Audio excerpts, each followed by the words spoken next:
Et si pour chaque bijou créé, il y avait une histoire à raconter? Fasciné depuis toujours par les perles d'émotions rattachées à ces trésors brillants, j'ai envie de te faire découvrir tout le travail souvent méconnu que recèle chaque création et de faire briller ceux et celles dont le talent et la passion rayonnent partout sur la planète. Bienvenue au podcast Histoire de bijoux. Je suis Marie-Pierre Brazeau, bijoutière joaillière et propriétaire de la bijouterie Lepage. Chaque jour, j'ai la chance d'être complice de tes moments de bonheur en créant et en réparant des bijoux qui sont chers à ton cœur. Laisse-moi t'emmener en voyage à travers le monde unique et fascinant des bijoux qui deviennent porteurs d'histoire au fil du temps.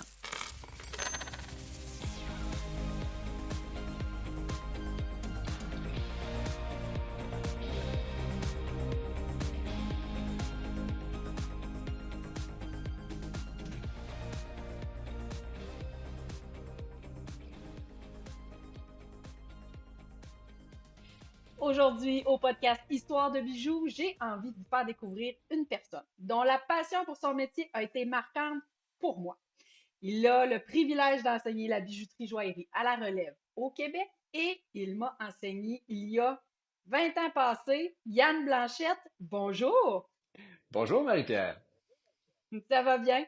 Oui, ça va très bien. Est-ce que ça fait déjà plus de 20 ans? Oui, j'ai revérifié ce matin. Ah, Ça fait 20 ans. ok. Ça me fait plaisir de te ramener ce souvenir. Ok, oui, ça me fait plaisir moi aussi. Donc, Yann, toi, tu es enseignant dans le programme de bijouterie-joaillerie au Centre de formation professionnelle Maurice Barbeau, où moi, j'ai fait ma formation, comme je disais, il y a quelques années passées. Alors, pour les gens qui ne te connaissent pas, j'aimerais que tu te présentes.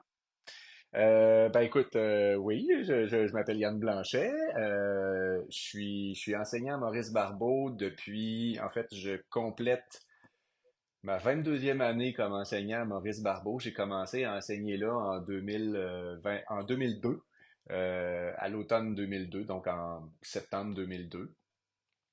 Puis ben j'arrivais du marché du travail. J'avais étudié à l'école au DEP comme toi, avec peut-être quelques profs que tu as connus aussi. J'avais Guy Audette, Pierre Bélanger, Dominique Audette.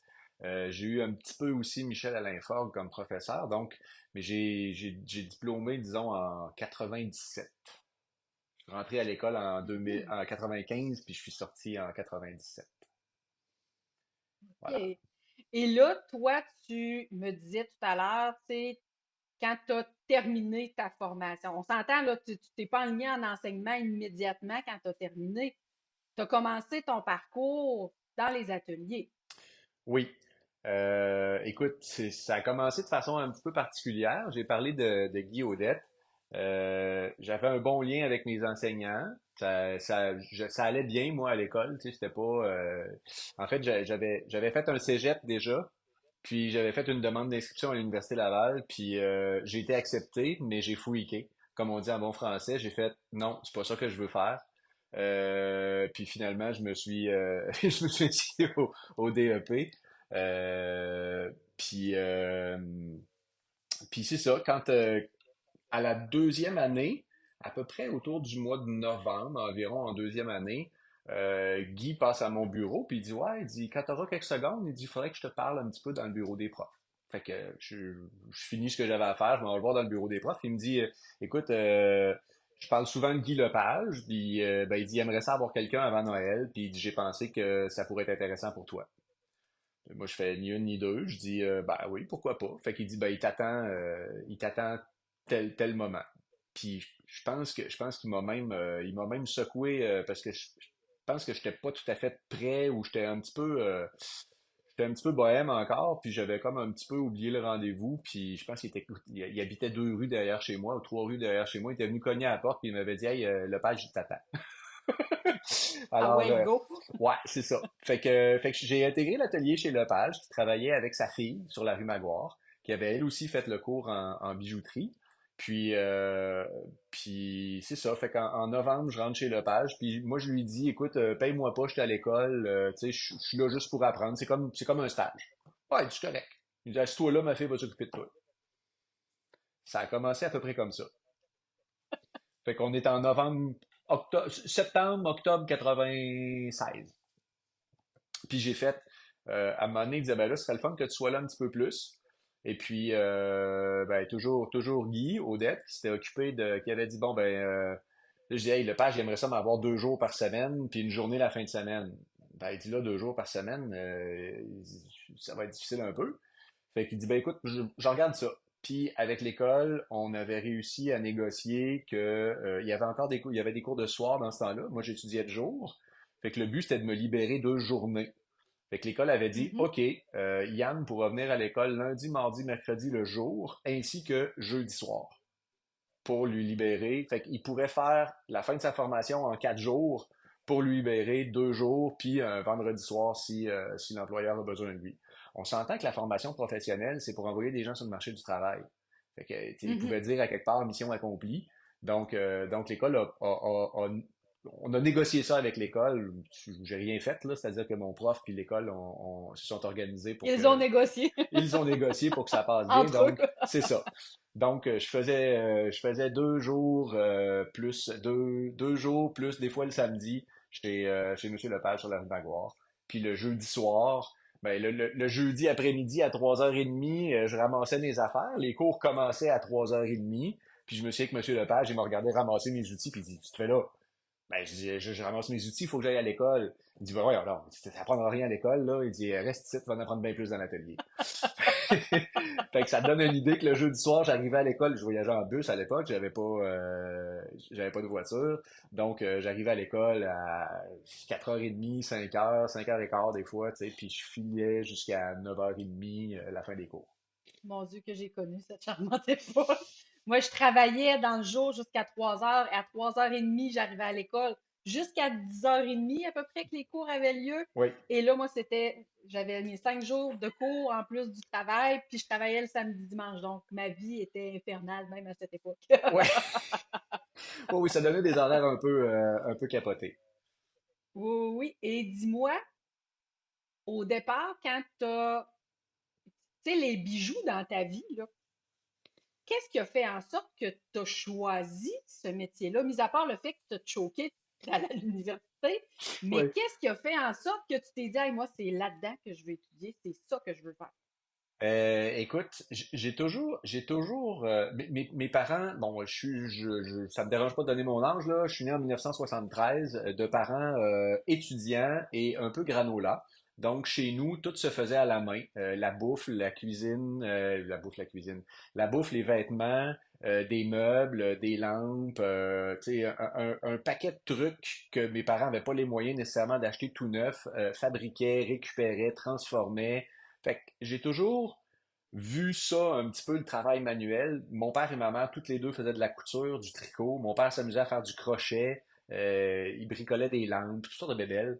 Fait que j'ai beaucoup vu mes parents qui étaient des diplômés universitaires, mais qui travaillaient de leurs mains, qui aimaient ça, faire des choses avec leurs mains. Donc, ça, c'est toujours quelque chose qui m'a attiré. De partir de matériaux bruts puis d'arriver à un résultat fini, j'ai toujours trouvé ça intéressant.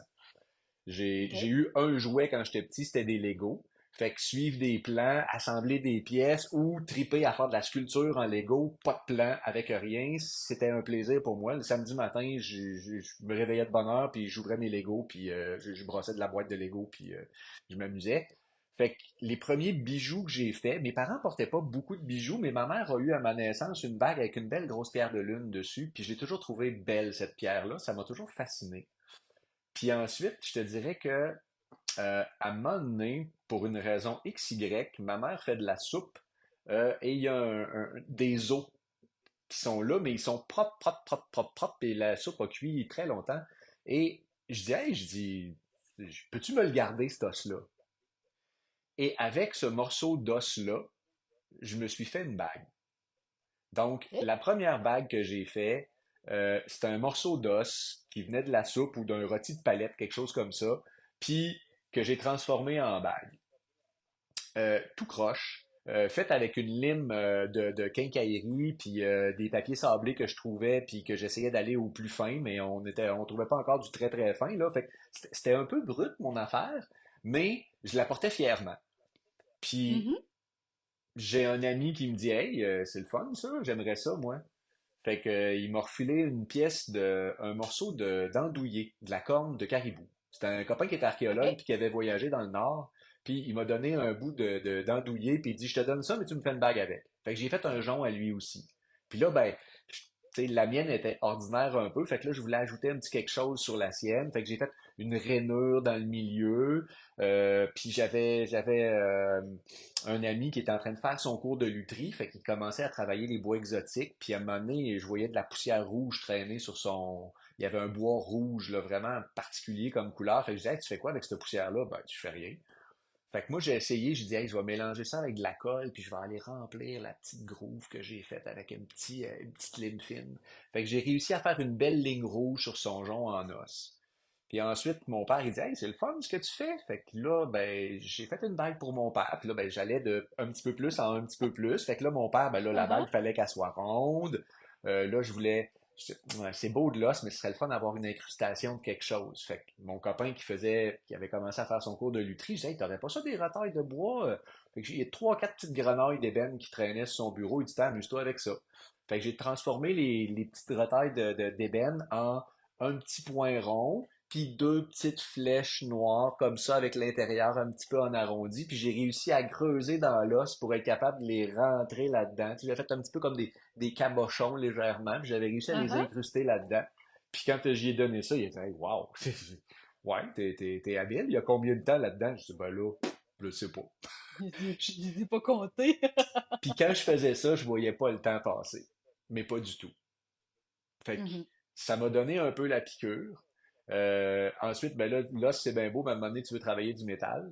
Puis mon père, voyant ça, il m'avait fait comme cadeau de Noël, il m'avait fait un petit coffre d'outils avec quelques outils, mais qu'on trouvait en quincaillerie, là, tu sais, un fer à souder, Mhm. ce qu'il a trouvé comme lime fine, l'ancêtre du boc-fil, là, ici à chantourner, une espèce de cadenas en U sur lequel on met une lame, là, pour découper.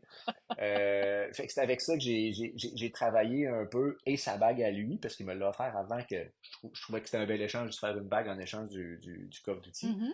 Puis après ça, ben, je faisais pas mal de vélo de montagne aussi dans ce temps-là. Puis on voulait passer entre les arbres dans le bois, fait qu'on raccourcissait nos guidons de vélo. Fait qu'on faisait des tranches de guidons de vélo en aluminium. Fait que j'ai transformé aussi quelques retailles de guidons de vélo en jonc. En les sculptant encore une fois à la lime avec tu sais, une perceuse accrochée sur le coin de la table avec un gros serre-joint puis une meule en pierre dessus pour être capable de creuser l'intérieur comme du monde. Je, je me débrouillais avec ce que j'avais, mais mon père qui était à ce moment-là, qui sortait de sa maîtrise en counseling en orientation, j'avais dit, hey, ça existe-tu des cours là-dedans? Et c'est là qu'il a dit, oui, ça existe. Il existe un centre de formation au DEP qui donne ça à Québec. Puis il y avait une hésitation. Il dit, t'es plus un gars social. Le métier de joaillier, c'est plus un métier solitaire. Fait qu'il dit, c'est ma Mhm. seule hésitation. Puis moi, j'ai dit, ben, je suis sûr qu'il y a des ateliers qui travaillent en équipe. Oui, OK. Fait qu'il y a pas, mon père m'a jamais empêché vraiment de faire des expériences puis d'essayer des choses. Puis il a peut-être été un peu déçu que je rentre pas à l'université, mais en même temps, je pense qu'il comprenait mes choix. OK. Puis il voyait mon attirance, il voyait ce que j'étais capable de faire avec, on va se le dire, pas grand-chose comme outil. Il s'est dit, ouais, c'est sûr que tu sais, puis c'est 2 ans le DEP, fait qu'il a dit, ben écoute, oui, oui, ça existe. Fait que c'est comme ça que je me suis inscrit à l'école. T'es chanceux parce que beaucoup de conseillers ou conseillères en orientation, puis tu sais, là, je recule il y a 20 ans en arrière. Moi, quand j'ai terminé le secondaire, j'ai fait un deck en graphisme. Et quand j'ai terminé, je me disais, j'aime ça, mais je suis pas passionnée. Il y a quelque chose qui me manque. Puis j'avais toujours été fascinée justement par le travail de mes mains, tout le côté artistique, fabrication, bijoux et autres. Et justement, j'étais fascinée parce que je trouvais dans le coffre à bijoux de ma mère, à cause des souvenirs qui étaient rattachés à chacun des bijoux. Et on m'avait dit à l'époque, ne t'en va pas vers ce métier-là. Il n'y a aucune opportunité d'avenir pour toi. C'est un métier qui coûte cher, les équipements, les pierres, le métal et tout va pas là-dedans. Et bien entendu, quand on me dit va pas là-dedans, c'est sûr, j'y vais. Qu'est-ce qu'on Puis fait? écoute, je gagne ma vie là-dedans, là, tu sais. Fait que Ouais, des fois, quand nos tripes nous parlent, on n'a pas le choix de les écouter parce que le message est clair dans ce temps-là, hein. ouais, pas mal. Hey, je repense à ça. C'est parce que je viens d'avoir un flash, je regarde, je viens de voir les mains de ma grand-mère OK. avec une grosse bague, tu sais, style en branche là, des Ah années ah, 60 oui, oui, quasiment, oui. avec des diamants sur le dessus, puis une autre petite avec une petite pierre verte que j'ai compris que c'était une émeraude plus Mhm. tard. Ça aussi, ça m'avait attiré. Ma grand-mère était coquette un petit peu. Ben Fait oui. que, elle avait quand même quelques bijoux, puis je trouvais ça toujours le fun de les voir. Ah non, puis tu sais, c'est quelque chose que, tu sais, veux pas, c'est brillant, c'est beau, Oui. mais quand tu sais, moi, je me souviens, ma mère avait une petite bague, c'était un petit cœur avec deux petits oiseaux qui s'embrassaient dessus. Et moi, je disais tout le temps, mais c'est-tu papa qui t'a donné ça? Puis à quelle occasion? Puis qu'est-ce qu'il t'a dit? Bon, j'étais dans une phase très romantique et sentimentale à cette époque. Mais reste que, moi, c'était pas tant la valeur monétaire du bijou, moi, c'était le souvenir. Je voulais connaître Ouais. l'histoire qui venait avec. Puis, tu sais, on envoie des bijoux comme la bague de ta grand-mère dont tu me parles. J'en vois tous les jours à la bijouterie des dames qui viennent me voir et disent, mes enfants m'ont donné ça à l'occasion de mon 75e anniversaire ou peu importe, là, tu sais. Mais on a cette portion de vie des gens qui est partagée grâce à ces morceaux de métal-là qu'ils portent à tous les jours. Donc, c'est Ouais. fascinant, là, tu sais. Puis ça nous marque parce qu'on s'en souvient. Tu me parlais de la bague à ta mère, la pierre qu'il y avait dessus. Ça a marqué des morceaux de ton Oui. histoire, tu sais. Fait que c'est Oh fascinant oui, de oh oui. découvrir tout ça.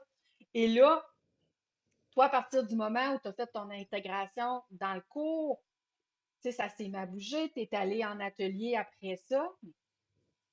Est-ce que, tu sais, tu me parles, puis écoute, tu me racontes comment t'aimais aller chercher toutes sortes de matériaux puis créer, mais moi, c'est le souvenir.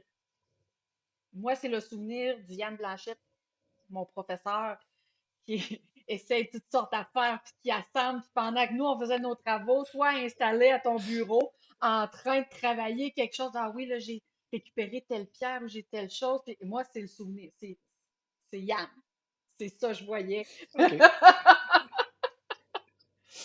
Et là, je voulais savoir ce que tu créais à l'époque, quand tu as commencé. Est-ce qu'il y avait un style qui était très distinctif à toi ou tu essayais toutes sortes de choses, la curiosité, tu sais, c'était ouvert, plein régime? Ah, écoute,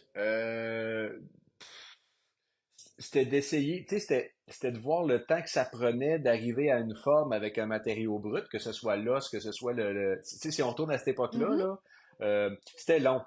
C'était long, là, tu sais, la lime, elle se bourrait d'aluminium, puis il fallait que je la nettoie, puis que je recommence, puis, tu sais, c'était quand même relativement long, mais j'arrivais avec des trucs. Mais j'étais quand même dans le, tu sais, géométrique, OK. tu sais, c'était pas... est-ce que j'avais un style, mon Dieu? Je pense que la pièce qui a le plus de style, c'est la bague à mon père, que j'y ai faite en os, puis qui doit être perdue dans le fond d'un tiroir avec quelque part, puisqu'il n'y en a plus. Il y en a eu d'autres par après. Mhm. Mais est-ce que j'avais un style? Mon Dieu, écoute, tu sais, je regarde la bague, là, c'est comme les boutons d'un Walkman. Tu sais, play, review, puis review, puis fast forward, là, tu sais, les deux flèches avec le piton rond dans le milieu. C'était un peu ça. Uh-huh. Puis bon, ben, il y avait un esthétisme, mais je peux pas vraiment parler d'un style. Mhm. Tu sais, c'était graphique, à quelque part, un peu. Mais j'étais pas encore dans une immense inspiration. Là. C'était OK. d'explorer avec l'outillage que j'avais ce que j'étais capable de faire. Mhm. Euh, un petit peu après, j'ai fait un petit pendentif aussi que j'ai porté pendant un bout de temps. Puis là, je m'étais amusé. Là, j'ai découvert mon ancêtre du Buckfield de tantôt. Là. J'avais ajouré un motif de flocon de neige très, très délicat dans une tranche d'andouiller. En OK. fait, j'avais fait deux tranches très, très minces. Puis j'avais pris un petit plaquage d'ébène que j'avais collé entre les deux. Puis après ça, j'avais percé. Écoute, j'avais réussi à me trouver de la mèche à 0,5 mm, je pense. Je me souviens même pas dans quoi j'ai réussi à faire tenir ça. Je pense que j'avais des petits outils que mon ami en lutherie me prêtait, puis j'avais réussi à la main à faire des trous pour passer ma lame, puis aller découper des petits triangles là-dedans.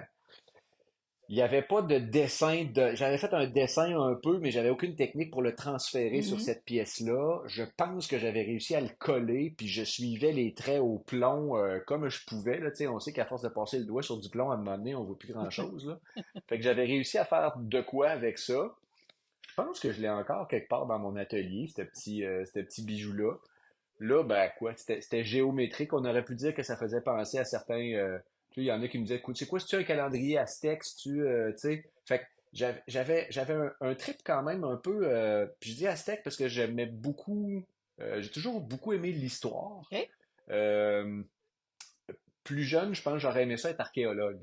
J'ai un ami plus tard qui l'est devenu. Mhm. Fait que les références à ce qu'on trouvait en Égypte, ce qu'on trouvait à ce moment-là, les débuts de l'exploration là, tu sais, des précolombiens OK? en Amérique centrale et en Amérique du Sud. Fait que c'est des choses qui m'inspiraient.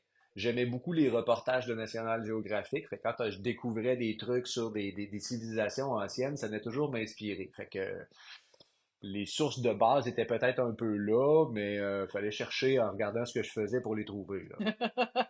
Et au fil des années, quand tu t'es dirigé vers l'enseignement tranquillement, pas vite, qu'est-ce qui a fait que on a mis de côté un petit peu la création pour se diriger vers un côté un petit peu plus pédagogique?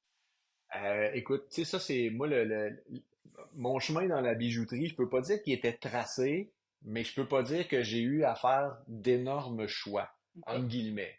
Je m'explique. Euh, Quand j'ai quitté le page, bon, on commençait à moins s'entendre. Il m'avait parlé de me mettre travailleur autonome. J'ai quitté. On s'est quitté en bon terme. J'ai finalement, à cette époque-là, c'était pas si trop compliqué d'obtenir du chômage. En fait, il y avait juste à écrire sur la cessation d'emploi qu'il n'y avait plus de travail. Mhm. Comme c'était une entreprise qui était un petit peu en déclin, ben, euh, Il n'était pas dans les meilleures années de son entreprise. Voilà. non plus. On s'entend qu'on était, quand je suis rentré chez lui, comme je disais tantôt, on était en 96, 97. C'était pas l'or coûtait pas une fortune, mais le salaire suivait Ben pas non. non plus. C'était pas, ben, pas une fortune dans le sens comme Oui, oui, aujourd'hui, oui. là. Fait que je l'ai quitté. Puis à la faveur d'un ami qui dit hey, je m'en vais faire des courses à Place Laurier, je m'en vais porter je ne sais plus qu'est-ce qu'il faisait. Puis je dis ah, il y a un atelier de réparation à Place Laurier. Je dis j'embarque avec toi, puis j'amène un CV. J'ai déposé un CV à Place Laurier au bijoutier chez Jean Oui. Robert. Puis il m'a rappelé, il dit ah ouais, il dit ah t'as de l'expérience, ben il dit je pourrais t'essayer. Fait que ça a été ça mon entrevue pour rentrer chez Jean Robert, le bijoutier à Place Laurier. J'ai été chez lui pendant un an et demi. C'était une entreprise qui faisait de la Mhm. réparation.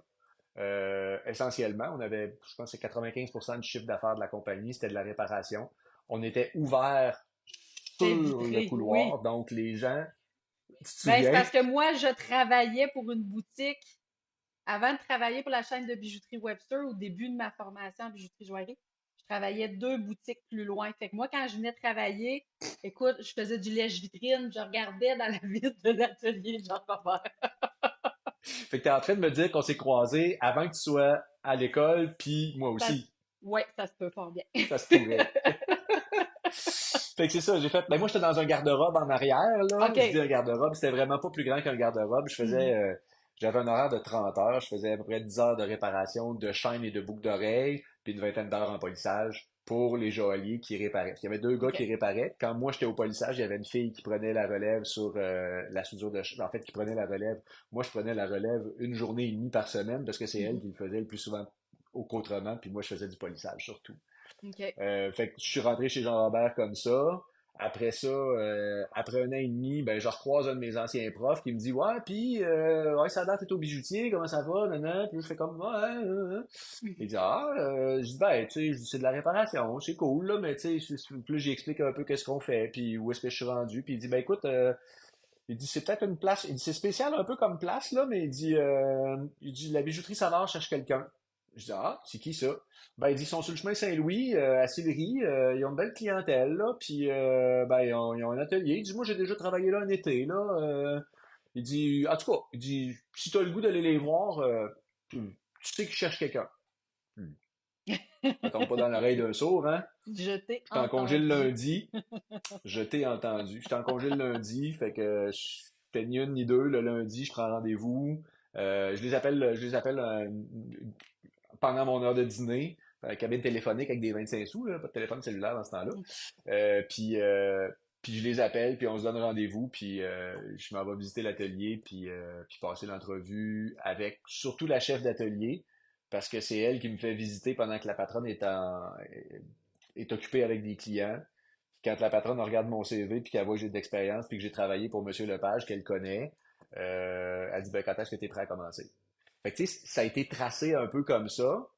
Euh, à la bijouterie Savard, je travaillais avec la femme d'un de mes anciens enseignants, Mhm. et qui était toujours enseignant, puis qui venait la chercher le soir, à Oh. l'occasion. Fait qu'on se croisait à la fermeture de la boutique, Mhm. puis ben, il voyait dans les vitrines ce qu'on faisait, puis où j'étais rendu dans mes compétences en bijouterie puis en joaillerie. Fait que mes deux anciens profs m'ont contacté puis m'ont offert de venir passer une entrevue parce que ils venaient de déménager le cours de Fleur de Lys où on était, là, le pavillon Mhm. technique, à Maurice-Barbeau, à Sainte-Foy. Puis il ouvrait, là, il y avait deux groupes le jour, puis il allait avoir deux groupes le soir, donc il manquait OK. d'enseignants. Puis ils m'ont dit, ça te tente-tu de venir passer l'entrevue? On ne garantit rien, mais on aimerait ça que tu viennes passer l'entrevue. Qu'est-ce que j'ai fait? Mon père cherchait de la job à ce moment-là dans une commission scolaire et il avait vu l'annonce du centre Maurice Barbeau. Il m'avait appelé le dimanche soir pour me dire, tu rappliques le dimanche après-midi pour me dire, tu t'en es chez nous, on fait ton CV. Et le lundi, mon prof m'appelait à la bijouterie pour me dire, on aimerait ça que tu viennes passer, porter ton CV puis passer une entrevue. La secrétaire va t'appeler au courant de la semaine. Tu vois, des Tu fois, ça comprends déboule que vite, vite, vite, là. c'est ça. Fait que est-ce que j'ai fait un choix? Ben, moi, l'enseignement, je me voyais faire ça, mais Mhm. plus tard, pas mal dans ma carrière. Tu sais, je m'étais dit, bon, ben, je fais mes classes, puis je mange mes croûtes dans une, deux, trois entreprises. Ensuite, peut-être que je me lancerai à mon compte, puis peut-être plus tard, j'enseignerai. Mais je voyais ça vraiment plus loin. Mhm. Fait que les choses se sont un peu, les éléments ont changé de place un petit peu. Euh, puis c'est ça. Puis quand j'ai passé l'entrevue, ben finalement, ils m'ont rappelé pour me dire, ben écoute, on est prêt à t'engager, à condition que tu t'inscrives à l'Université Laval pour faire un certificat en enseignement professionnel et technique pour devenir prof. Puis tu commencerais telle date.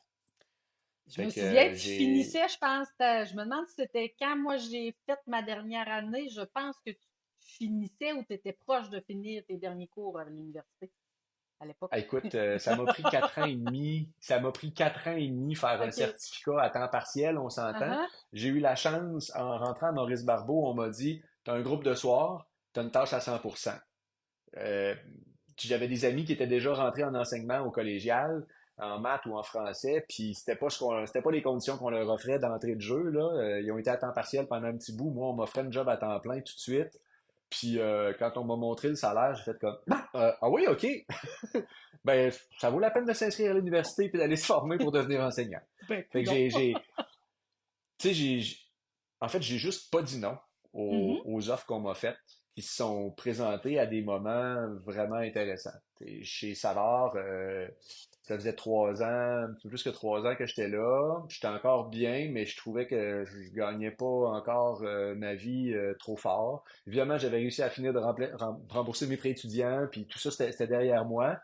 Mais ben, j'aspirais peut-être à un petit peu plus. Puis là, ben, tu regardes, tu dis, ah ouais, ok, vous avez des vacances l'été. Ah oui, vous arrêtez dans le temps des fêtes. C'est des jolis qui travaillent pas dans le temps des fêtes, ça n'existe pas, là. On Je le sais sait pas ce que très c'est bien. un congé pendant le temps des fêtes. Non, Non, dans ma vie, quand, cette quand tu es dans inexistence. l'industrie, 50% de ton chiffre d'affaires, c'est le mois de c'est la fin novembre jusqu'au 1er janvier, là. Fait que, bon, voir 10 janvier, mettons, là. Ouais. Fait que, tu sais, on connaissait pas ça, on faisait des semaines de fou, là, dans le temps des fêtes. Donc, j'ai dit oui. Puis je suis encore là 22 ans plus tard. Fait que dans le fond, c'est cette capacité que tu as eue de te laisser toutes les portes ouvertes. Ça a été Oui, bénéfique. Parce que, tu oui, sais, des fois, on focus tellement sur une chose, on veut atteindre un objectif, une direction. Tu sais, moi, je veux faire ça, puis le kit, mais tu sais, c'est comme si toi, tu t'étais laissé le champ libre, tu t'es dit, ben écoute, la vie me portera ou elle me portera, puis je vais suivre la brise. mais tu sais, les gens me posent la question, des fois, t'avais-tu un plan de carrière? Tu sais, un Mhm. petit peu comme tu me dis là, je dis, ben, un plan de carrière. Je me voyais prendre de l'expérience dans mon domaine, peut-être un jour me lancer en affaires, mais se lancer en affaires, c'est un autre truc. Puis ça, Euh, je suis pas sûr que j'aurais été fait pour me lancer en affaires vraiment. Je suis pas, j'ai pas le côté entreprenant vraiment là, le E là des fameux conseillers d'orientation là, l'entreprenant, c'est pas ce qui cotait le plus fort dans mes tests d'orientation quand Mhm. j'étais plus jeune au secondaire. Fait que je sais pas si je me serais vraiment lancé en affaires. Sinon, peut-être en sous-traitance. Ce que j'ai OK. fait en devenant enseignant un petit peu pendant quelques années. OK. Euh, fait que oui, je me suis laissé les portes ouvertes. J'avais pas un plan, mais le plan m'a suivi. Mhm. Je dirais ça de même. Parce que, tu sais, souvent, quand les... Écoute, si je reviens, moi, à l'époque où je faisais ma formation, souvent, ce qu'on entendait auprès des étudiants, des finissants, c'était, ben, je vais me partir à mon compte, puis je vais voir, je vais faire mes bijoux, puis je vais voir ce que ça va donner. Et, sur le lot, on n'en entend pas beaucoup parler. Tu sais, la Tu- réalité est que on est beaucoup ouais. et faut que tes créations ressortent du lot pour être capable d'en vivre. Oui, Fait que, tu sais, quelqu'un qui a une ferme, tu sais, comme toi, tu disais, bon, mais je voulais faire mes apprentissages en atelier à différents endroits pour parfaire mes connaissances, le kit, mais souvent, ce qu'on entendait beaucoup, c'était, ben non, moi, je vais me lancer, je vais vendre mes bijoux, tu sais. Fait que moi, j'ai appris à puis vendre des bijoux avant de dire, je vais vendre les miens ou je vais lancer les miens, on va apprendre le métier. Moi, j'ai appris le métier tout en bijouterie en même temps qu'à l'école, tu sais. Fait que, mais les étudiants, puis je ne sais pas si c'est encore la même chose aujourd'hui, mais je sais qu'à l'époque, c'est ça. écoute, C'était le grand rêve du... ouais, je vais lancer mes collections, puis tu vas voir, puis tu sais, puis oui, on a encore ça. J'ai encore des Mhm. gens qui me disent, ah ben moi, tu sais, je travaillerai pas pour quelqu'un, je vais faire ça pour moi. OK. Ce qui a changé, par exemple, entre nos débuts, hein, Ouais. mes débuts, tes débuts, on va Mhm. dire, c'est l'arrivée d'Internet puis du commerce Internet. Mhm. Aujourd'hui, c'est beaucoup plus plausible pour un élève de dire, je vais lancer ma collection, je vais commencer à afficher mes trucs sur Facebook, par exemple. Puis tranquillement, pas vite, ben là, les gens s'intéressent. Tout d'un coup, tu sais, moi, je me souviens d'un élève qui avait fait ça. Il avait commencé à vendre ses trucs sur sa page Facebook. Il finissait un bijou, puis il le mettait là. Même s'il était vendu, ben, en fait, c'était encore plus payant quand il était vendu parce que lui, il savait qu'il n'y avait pas besoin d'attendre qu'il se vende, tu sais. Fait qu'il mettait des photos de ce qu'il avait réalisé, des commandes qu'il avait eues, puis des fois, les gens posaient des questions. Hein, ça vaut combien? Ça coûte combien? T'as fait ça comment? Puis là, ben, ça a suscité un intérêt. Puis à un moment donné, il a dit, là, je peux plus faire ça juste par Facebook. Il y a un ami qui a proposé de faire un site transactionnel. Mais là, on recule encore là, de, Ben oui. mon Dieu, Dan, ça doit faire plus de 15 ans. Fait que, tu sais, aujourd'hui, quelqu'un dans son salon qui décide qu'il se fait un site transactionnel peut, avec Internet, se le faire toute seule, mettre ses choses en vente, puis rejoindre le restant de la boule. Mhm. Fait que c'est ce que je dis aux élèves. Je dis, vous avez, puis vous êtes beaucoup plus techno que moi, vous avez accès à la boule au complet. Fait que ce qu'on disait avant, ben, il faut vraiment que tu fasses quelque chose qui va plaire à la clientèle dans ton quartier, puis dans ton coin, puis dans ton entourage. Aujourd'hui, si ta clientèle, c'est plus le style gothique, puis qu'il y en a une gang en Europe du Nord, puis en Angleterre, puis aux États-Unis, en Californie, ben, crime, s'ils trouvent ton site, puis que tu es bien référencé, ils vont te trouver, puis ils vont aller acheter sur ce que tu as à vendre. Tu sais. Exactement. Tu sais, la distance au jour d'aujourd'hui n'est plus un critère limitant. Par contre, Exact. je ferais du pouce sur ce que tu dis. Internet, oui, c'est un avantage aujourd'hui. Par contre, il y a beaucoup de bruit sur Internet. Il y en a beaucoup qui font des bijoux Oui. et il y a des grosses machines qui vendent des bijoux.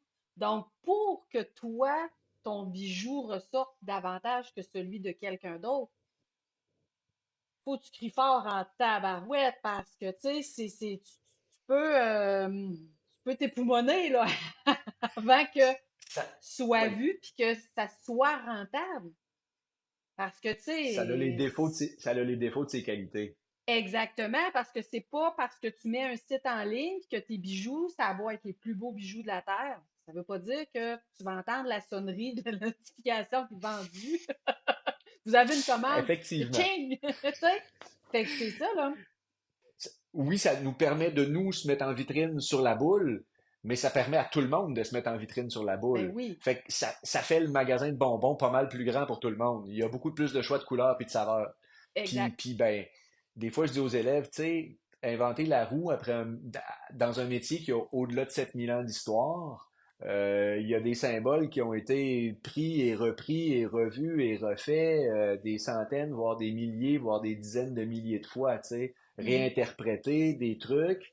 Ben, faut être très créatif ou sortir des sentiers battus. Puis là, ben, est-ce que tu rejoins nécessairement la clientèle que tu aimerais? Bref, c'est pas, ça donne plus d'accessibilité à une plus vaste clientèle, mais ça veut pas dire que tu vas en vendre plus demain matin. C'est ça que je Ben voulais. non. Puis tu sais, c'est au même. Je prends ton exemple, puis je l'apporte à la musique, on réinvente rien. Ce qui sort aujourd'hui, c'est des rythmes qui ont déjà été entendus. C'est juste qu'on brasse les ingrédients, puis la soupe, elle a un petit goût différent, tu sais. C'est ça. La mode, c'est la même chose. Oui. Mon Dieu, je vois des vêtements que ma fille porte, je fais comme, mon Dieu, j'ai fini mon secondaire, je vais t'habiller comme ça aussi. Tu sais, mais ben, Puis écoute, la mode en j'avais vient. ce discours, j'avais ce discours-là pas plus tard qu'aujourd'hui avec des élèves au niveau de la musique, justement. Puis, Mhm. tu sais, ce qu'on vient de dire là, on remixe, on repique, on Oui. fait des affaires comme ça, c'est exactement le discours qu'on avait ensemble, une Mhm. étudiante, ben, en fait, deux, trois étudiants autour de mon bureau. Puis moi, aujourd'hui, cet après-midi, je disais, tu sais, je disais, faut effectivement amener des épices, là, tu sais, il n'y en a pas un million de sortes. Les Mm. pierres, ben, on trouve des nouveaux trucs, on trouve des nouveaux procédés, mais ça reste que on travaille dans le métal, on travaille la cire perdue, il faut fixer des pierres. Oui, il y a de la bijouterie contemporaine qui va aller vers des matériaux recyclés, des trucs, de la résine, du verre. Tu sais, il y a des choses qui s'inventent, mais est-ce que c'est ce que tous les gens veulent? Non. Mais ce qui est intéressant, c'est qu'on commence à voir des points de vente de ça. Tu sais, moi, je sais que Mhm. sur la troisième avenue, à Limoilou, il y a une petite boutique, la Galerie Lewis, qui est une galerie qui fait la part belle aux joailliers contemporains. À Montréal, il y a, je pense, que c'est Noël Guillaumard qui fait la même chose, peut-être un petit peu plus connu parce que bon, la ville est un petit peu plus grosse, puis il est probablement pas toute seule, mais c'est deux noms qui me passent en tête où on fait vraiment la promotion du bijou contemporain. Fait que là, est-ce qu'on va OK. voir nécessairement de l'or et de l'argent? Pas exclusivement. Il se Mhm. pourrait qu'on voit du métal avec de la peinture, avec de la galvanoplastie, avec tu sais, il y a toutes sortes de techniques que les gens ont pris, ont détourné pour ramener vers la bijouterie. Puis il y a vraiment Mhm. des trucs intéressants dans ça. Ben, tu sais, au niveau de la bijouterie, ça a longtemps été le classique, un carcan, hein, un style, un prestige, mais maintenant, c'est un moyen d'expression. Si les gens sont capables de s'exprimer par la couleur de leurs vêtements, sont capables de s'exprimer par la couleur de leurs bijoux, puis porter fièrement, puis souvent, corrige-moi si je me trompe, mais je me rends compte que les gens vont adopter un créateur ou une créatrice, donc une personnalité, l'être humain derrière le produit, avant même. Tu sais, pourquoi t'aimes tel bijou de cette personne-là? Ils vont dire, ben moi, c'est parce que sa personnalité, j'adore ce qu'elle fait. Puis quand elle t'explique son processus créatif, ils vont adopter le créateur ou la créatrice avant même d'adopter le produit. Et à partir du moment où le déclic, comme on dit, le coup de foudre se fait, le produit est adopté.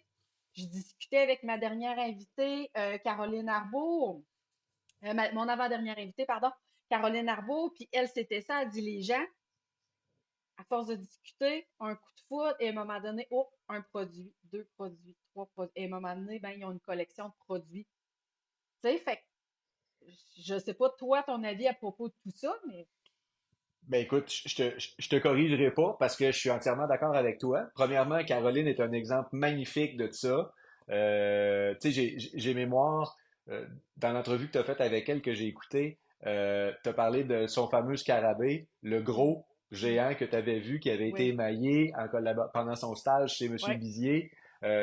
J'ai suivi la fabrication un peu de OK. ce truc-là parce que j'allais faire des allers-retours à l'école une fois de temps en temps pour faire des petits trucs que je n'étais pas capable de faire chez nous. J'appelais à l'école, Mhm, j'allais faire un tour. J'ai connu Caroline, j'ai connu d'autres élèves que j'ai revus dans le métier plus tard. Mais Caroline, c'est un super bel exemple de ça. Puis, moi, je me souviens aux endroits où j'ai travaillé, que ce soit chez bon, les joailliers qui fabriquaient, je ne parlerai pas de l'atelier de réparation, mais que ce soit chez Monsieur Lepage, que ce soit Monsieur Morancy qui s'est installé aussi sur la rue Maguire quelques années plus tard, que ce soit quand j'étais à la bijouterie Savard, on avait une clientèle qui venait pour les bijoux de Madame Savard, pour le design de Monsieur Lepage, pour la Mhm. qualité l'ingéniosité, la créativité de Monsieur Morancy. Fait que puis c'est un échange humain. Quand tu Mhm. reçois des clients, tu l'as dit un petit peu tantôt, tu sais, quand on parlait des bijoux de nos grands-parents ou de nos parents, il y a de l'histoire dans ça. Ouais. Les gens nous confient une partie de leur vie, puis on a pour mission de créer quelque chose pour eux autres. Moi, je me souviens déjà d'avoir entendu M. Lepage avec une cliente insatisfaite de quelque chose qu'il avait fait. Il Mhm. dit, inquiétez-vous pas, là, je vais mettre ça dans le creuset, on va refondre ça, puis je vais vous faire quelque chose, puis vous allez aimer ça. Et ça m'avait estomaqué, parce que je me disais, ce que ça veut dire, c'est que mon patron connaît suffisamment bien sa cliente pour dire, cette fois-ci, je me suis trompé, mais attendez, je vais refaire quelque chose avec ça, puis ça va vous plaire. Je suis pas mal convaincu. Là, je pense que j'ai mieux mesuré ce que vous vouliez. C'est ça que Mhm. ça voulait dire. Puis la madame, elle n'a pas changé, c'est-à-dire qu'elle est revenue voir M. Lepage, elle est revenue acheter chez M. Lepage. Il y avait une signature dans ce qu'il faisait. Il y avait, tu sais, je me souviens, M. Lepage, on faisait quelques pièces uniques de temps à autre avec il achetait des belles pierres à un tailleur québécois, M. Gagnon, si ma mémoire est bonne. Puis il les montait, puis quand le bijou était terminé, il appelait quelqu'un, puis il disait, bon, ben, viens prendre une photo, là, on veut mettre ça dans le soleil samedi prochain ou dimanche prochain. Fait que dans le journal Le Soleil, à un moment donné, il y avait un beau petit encart avec la photo du bijou disponible chez Lepage Joaillier, rue Maguire. Et ça prenait une journée, 2 jours, il y a quelqu'un qui venait voir la broche, le pendentif, la bague, puis c'était presque automatiquement vendu. Madame Savard faisait une collection à l'automne. On montait peut-être une quinzaine de pièces environ, peut-être 20 maximum. Puis c'était tous des trucs qu'elle avait dessinés elle-même, des pierres un peu particulières qu'elle achetait, puis elle dessinait. Puis nous, on réalisait dans l'atelier, puis l'événement était, bon, on s'entend, à l'automne, donc à peu près mi-octobre, entre Bon la mi et la timing fin pour les fêtes. octobre. Bon timing pour les fêtes. Donc, on invitait la clientèle connue et reconnue chez Savard à un petit Mhm. cocktail.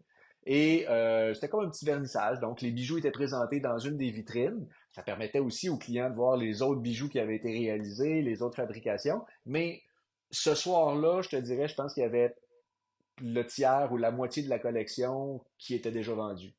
Dans le Mhm. sens que les clients disaient, hey, moi, celle-là, là, puis là, il fallait que ça, tu sais, il fallait que ça fasse. Il y a des choses qu'on faisait qui étaient pas nécessairement faciles à mettre en grandeur à cause des pierres qui étaient dessus ou du modèle, tout simplement. Fait que les clients disaient, hey, moi, ça, là, peux-tu l'essayer? Puis là, ben, ma patronne, elle disait, oui, je vous la vends, mais vous me la laissez pendant 2 semaines encore exposée. Je vous la livre pas avant 2 semaines parce que je veux qu'elle soit exposée dans ma vitrine Mhm. pendant un autre 2 semaines. Et les gens venaient chercher. Je me souviens même d'une cliente. À chaque année, dans le temps des fêtes, on faisait une petite broche de Noël. OK. J'ai été chez Savard du passage de 1999 à l'an 2000. Alors, on a réalisé cette année-là la broche du millénaire. Oh mon Dieu. Écoute, la broche du millénaire, tu sais. Ça a été un aria à réaliser.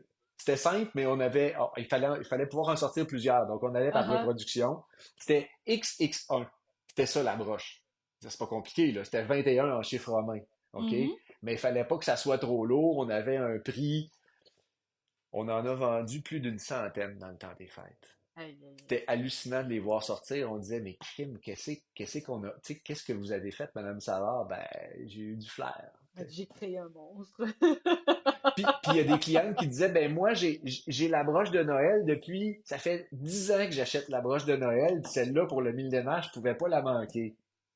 Donc, oui, ça crée une fidélisation, comme on dit, de la, Mhm. de la clientèle. Les gens s'attachent, je pense, à leur joaillier, comme ils vont aller chez le même coiffeur pendant des années, coiffeur ou coiffeuse, là. Mais Mhm. il y a un lien qui s'installe avec un joaillier.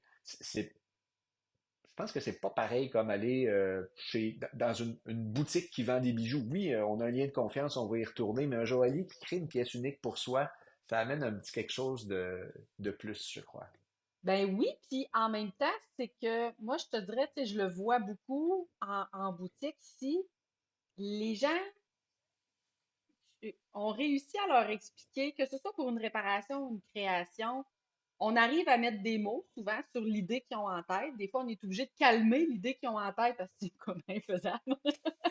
Mais c'est que sont, sont mis en confiance parce qu'ils savent qu'on maîtrise notre Oui. métier.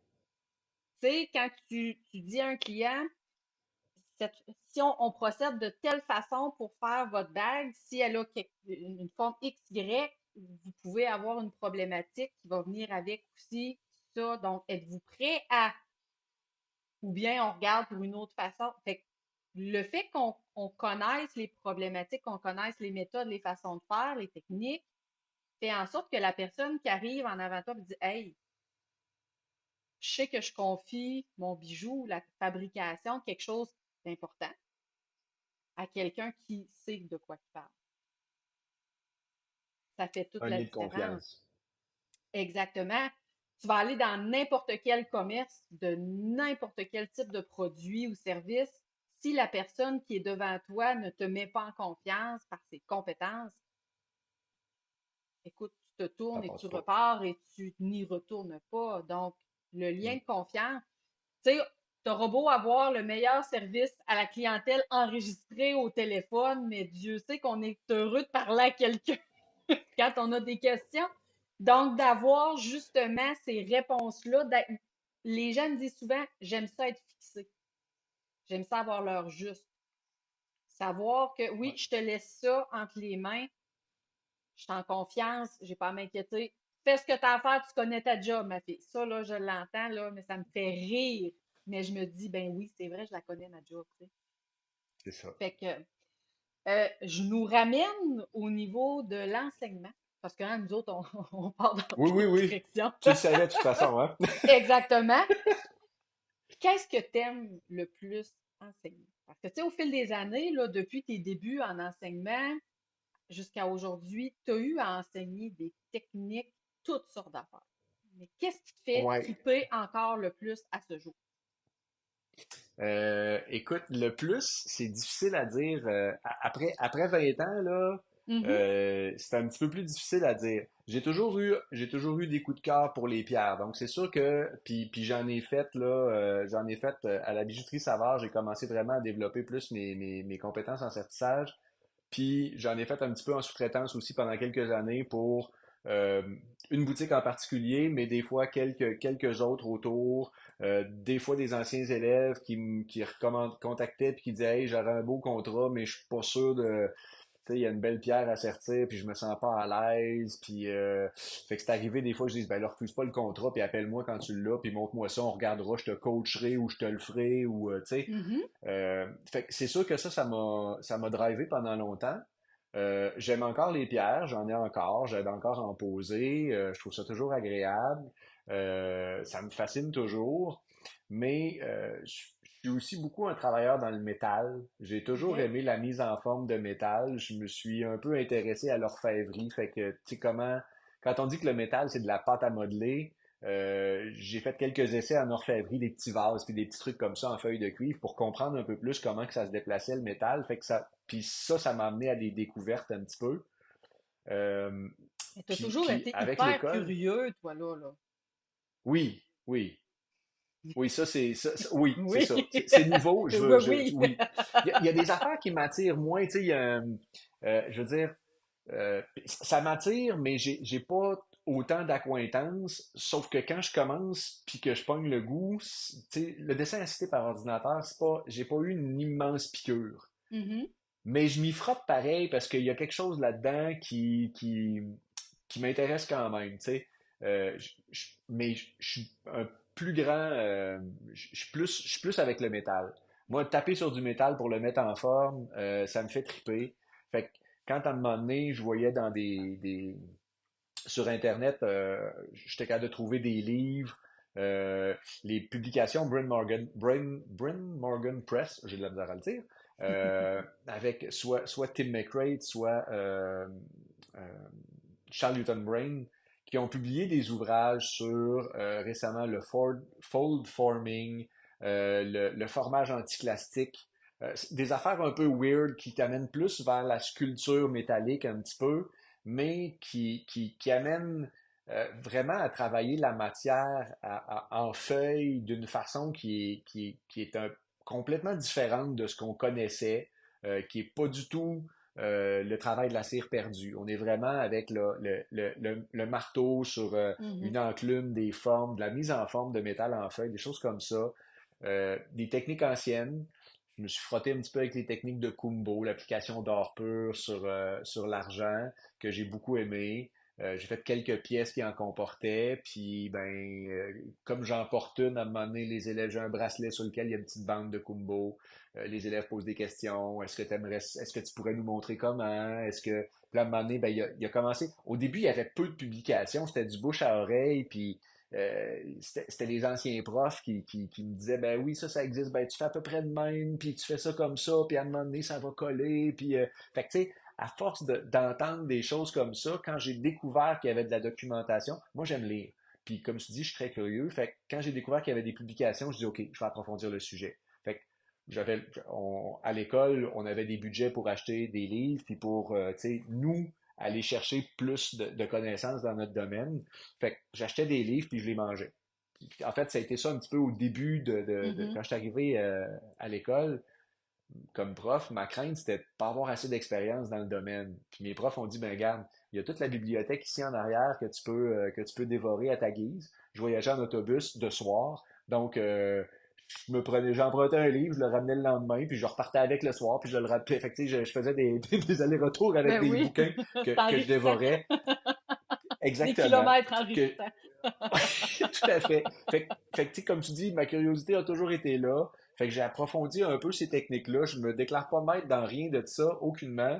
Mais pour quelqu'un qui débute, je suis capable de dire, ben écoute, voici les choses que tu peux essayer, puis que tu peux faire, puis ce que je te conseille, puis rendu au-delà de ça, ben fais tes propres expériences. Mhm.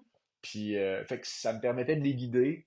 Fait qu'il y a-tu une technique que j'aime particulièrement? Ben oui, le kumbo, puis le formage, c'est vraiment des Mhm. choses que je trouve vraiment intéressantes. Le kumbo, il y a quelqu'un de l'école de joaillerie qui a fait une magnifique publication là-dessus récemment. Il y a 75 pages de recherche qui a été faite là-dessus, puis qui est disponible sur le site de l'école de joaillerie. Oui, c'est un peu notre concurrent, mais qu'est-ce que tu veux, je peux pas. Je connais la personne, Mhm. elle a reçu de nos élèves en stage, puis elle a été très, très, très généreuse, puis elle a fait une recherche exhaustive là-dessus. Fait que je trouve ça le fun de souligner qu'ici aussi au Québec, on fait de la recherche dans nos domaines artistiques. Ben oui, puis tu sais, je t'écoute parler et écoute, j'ai à peine besoin de fermer les yeux et je me revois avec d'autres étudiants de ma cohorte, assis en randonnion autour de ton bureau, à te poser mille questions et à te regarder nous expliquer une technique. Écoute, toi, les mains comme ça, le nez rivé dessus, à nous expliquer avec tes burins et tout. J'ai moment nostalgie. Mais Oui. t'arrivais à partager ta passion,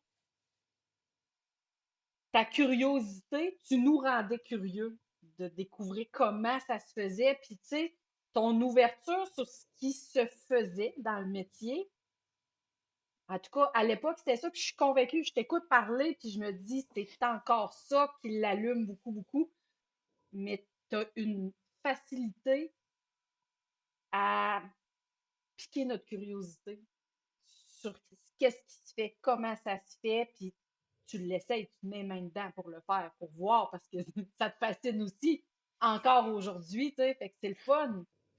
Fait que, oh non, Mais puis tu dois encore avoir des belles jeunesses installées en randonnion autour de ton bureau.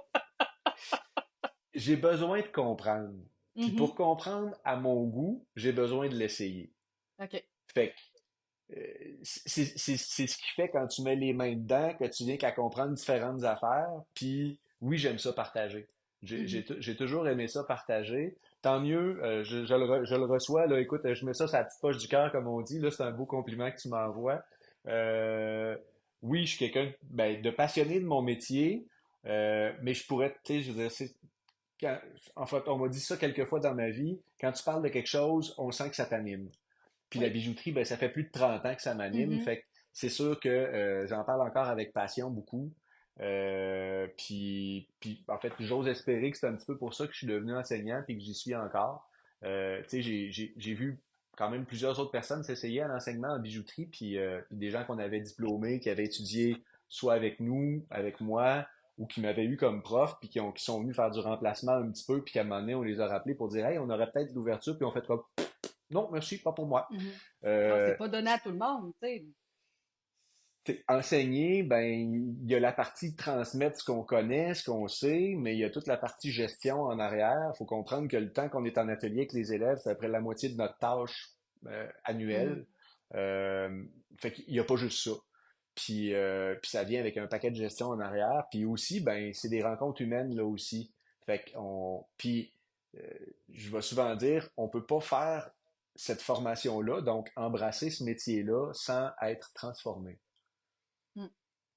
parce que ça nous amène un regard très différent sur les choses et sur nous. Ça Oui. demande beaucoup d'abnégation, ça demande de développer une patience, un sens de l'observation qui est un peu hors norme au niveau de l'équilibre, de la forme, de si tu droit, si tu pas droit. Un dixième de millimètre, c'est pas gros, mais à un moment donné, tu dis, ben là, c'est parce qu'il faut que tu ailles plus fin que ça encore. Si tu es en certissage délicat, faut que tu ailles, tu sais, c'est quasiment rendu au centième de millimètre. Puis là, il y a des détails, puis il y a un paquet de techniques, puis tout le monde a sa façon de faire, puis tu sais, pourquoi toi tu le fais comme ça? Ben moi, ben c'est à cause de ça. Puis tu sais, comme tu dis, l'explication fine des petits détails fins, là, j'aime ça. Mais ça prend c'est pas tout le monde qui est nécessairement fait pour accomplir les mêmes choses dans ce métier-là. Mhm. On va dire ça. Ben oui, mais tu sais, je reviens à ce que je te disais, tu sais, on voit beaucoup dans le milieu de l'enseignement, et là, tout âge confondu, primaire, secondaire, collégial, universitaire.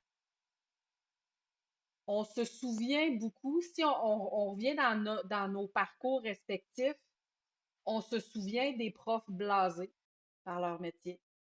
Et on est marqué par les profs passionnés. Et là, je te parle du milieu de l'enseignement, mais dans n'importe quel domaine.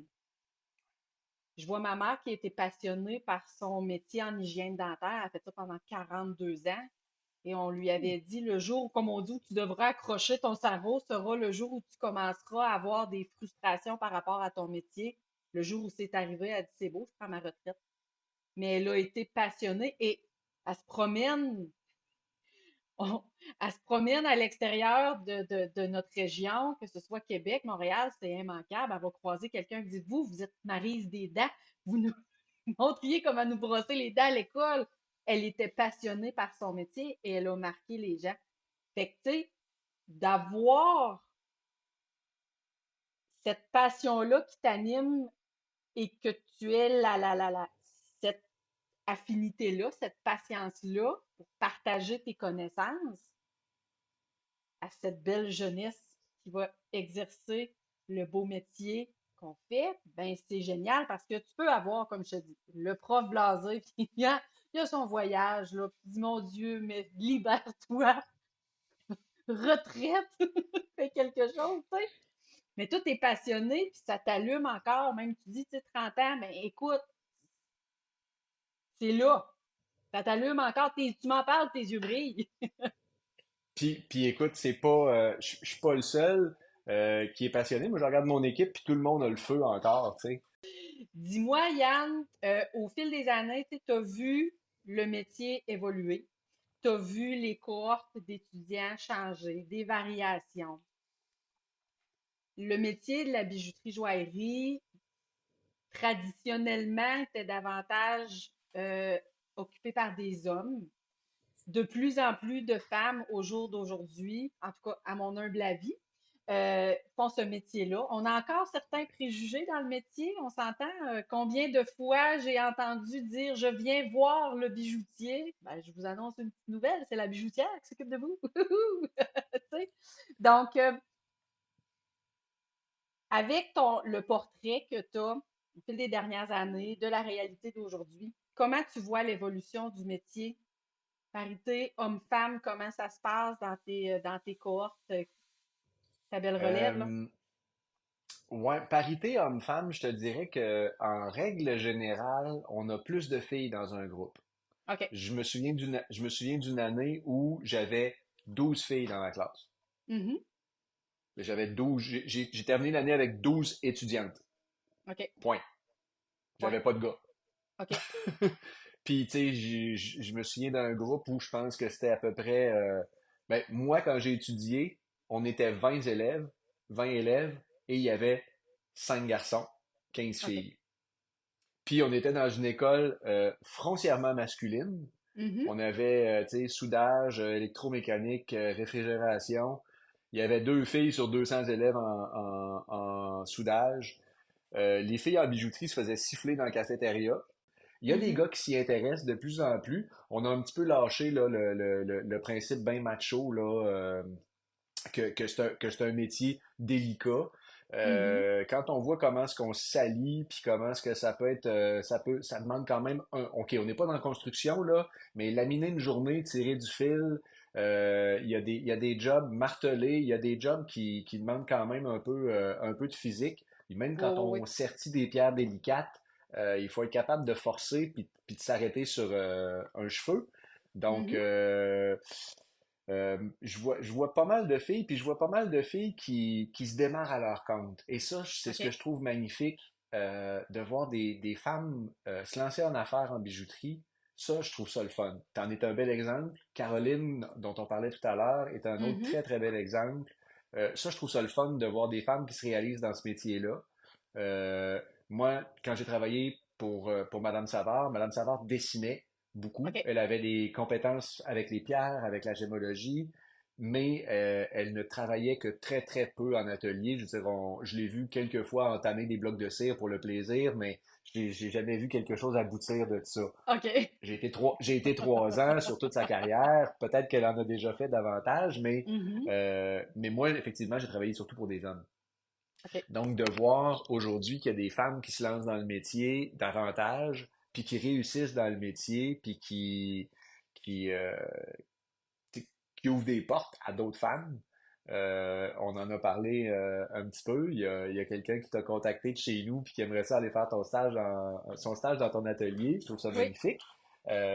Puis justement, cette fille-là, c'est un petit peu comme on a fait tantôt, je fais un petit peu de mélange là-dessus, un coup de cœur. OK. Dans le sens elle voulait voyager en Europe, elle avait trouvé une joaillère qu'elle trouvait fantastique, mais c'était comment elle se décrit sur son site, c'est quoi le type de bijoux qu'elle fait, comment elle voit la symbolique de ses bijoux, puis finalement, ça a pas fonctionné, les dates, parce qu'il y avait des choses qui concordaient pas, puis elle était un petit peu penaude, puis là, ben, tu m'avais contacté à ce moment-là, Mhm. un petit peu avant pour parler du podcast, puis tout de suite, j'ai dit, oh, il me semble, je dis, ben, j'y propose au moins d'aller voir ton site, puis d'aller voir ce que tu fais, puis c'est ce qui est arrivé. Elle a dit, ah, wow, oui, j'aimerais ça aller faire mon stage chez elle. Fait que je trouve ça le fun que, que des personnes comme toi, puis des femmes se soient lancées en affaires et continuent de faire tourner la roue, d'accueillir d'autres femmes. Remarque, Mhm. tu sais, si ça aurait été un gars qui aurait été intéressé à aller faire son stage chez toi, je suis sûr que tu l'aurais pris quand même. Oh, oui. Mais je trouve ça le fun qu'une qu'une femme trouve un modèle féminin dans le domaine, puis qu'elle puisse aller faire son stage chez toi, je trouve ça merveilleux. C'est vraiment. Puis je dis longue vie parce que, tu sais, quand on regarde les domaines de la mode, on a eu beaucoup d'hommes qui ont été. La haute couture, c'était beaucoup des hommes. La haute joaillerie, on a beaucoup des hommes. Mhm. Euh, il y a des femmes qui se démarquent dans les hauts métiers artistiques, puis de plus en plus, puis je trouve que ça amène un vent de fraîcheur. C'est différent comme façon de penser, comme façon de voir les choses, et ça en prend. Oui, tout à fait. Puis, je te dirais que, tu sais, moi, j'ai toujours eu à cœur d'avoir une équipe composée de femmes. On s'entend, comme tu le disais tout à l'heure, j'aurais un homme qui viendrait à la bijouterie avec les compétences que je recherche. Je suis pas fermée à l'idée, là. Mais reste que j'ai une fierté parce que le commerce que j'opère a été opéré depuis 1906 par des messieurs. Et je le dis comme ça parce que ça allait avec la génération. C'était des messieurs qui faisaient ce métier-là et le standing, le boys club de monsieur, on était là-dedans puis à fond. Moi, quand je suis arrivée, j'ai brisé le moule. Mais j'ai éclaté le moule. Puis je pense que j'allais trop vite pour l'ancien propriétaire de qui j'ai acheté. Mais moi, je savais ce que je voulais. Je savais où je m'enlignais. Puis Dieu sait, là, j'ai terminé mon cours. J'ai eu l'occasion, pendant mon cours, de travailler en bijouterie. Mais j'ai quitté la région de Québec. Je suis revenue m'installer chez moi à Matane. On a eu une opportunité, la famille et tout. Bon, bref. J'avais très peu d'expérience en atelier quand j'ai acheté la bijouterie. Est-ce de la naïveté, de la folie? Les deux. Brasse le sac, tu vas voir ce qui sort. Mais je pense qu'on a cette débrouillardise, le système D qui est à puissance 1000, là, tu sais. Puis je trouve tellement que c'est important de mettre cette... on a un petit quelque chose, un petit mordant. En tout cas, ça fait du bien. Il y a un Oui. côté humain, il y a un côté humain, puis les hommes longs, là, c'est vraiment pas la question, mais je trouve que le milieu de la bijouterie a tellement eu un standing, j'allais dire, très, très fermé à la haute classe seulement, quand on sait que le bijou est porté par monsieur, madame, tout le monde. J'allais dire étrangement, le bijou est beaucoup porté par madame tout le monde. Oui, De plus en plus, ça s'est démocratisé pour les hommes, le mhm, bijou, mais tu sais, ouais, ce qui est étrange, c'est qu'on avait beaucoup de joailliers hommes qui faisaient du bijou pour des femmes. exactement. Puis il y avait un goût très sûr pour les dames, un goût très sûr. Mais tu sais, moi, je me souviens quand j'étais étudiante et que j'allais par curiosité visiter des bijouteries. Je n'étais qu'une simple étudiante. Et le regard qu'on me décochait quand j'entrais dans une bijouterie en estimant mon budget annuel, ça ressemblait à ça, la frustration que j'avais. Et je me suis dit, jamais j'accueillerai quelqu'un comme ça dans mon commerce. Quand je dis, moi, le côté humain, tu sais, la mission de mon entreprise, c'est d'être complice des moments de bonheur des gens. T'en parlais tout à l'heure, tu sais, cette histoire, les histoires qu'on va chercher, les moments de vie qu'on partage avec les gens. C'est pas juste au monsieur veston cravate. Tu sais, pour moi, là, le Non, client qui surtout arrive, pas. qui est graissé d'huile jusqu'au cou, tu dis là, j'ai 5 minutes pour acheter un cadeau de ma femme. C'est notre 40e anniversaire de mariage. C'est beau, on s'occupe de toi.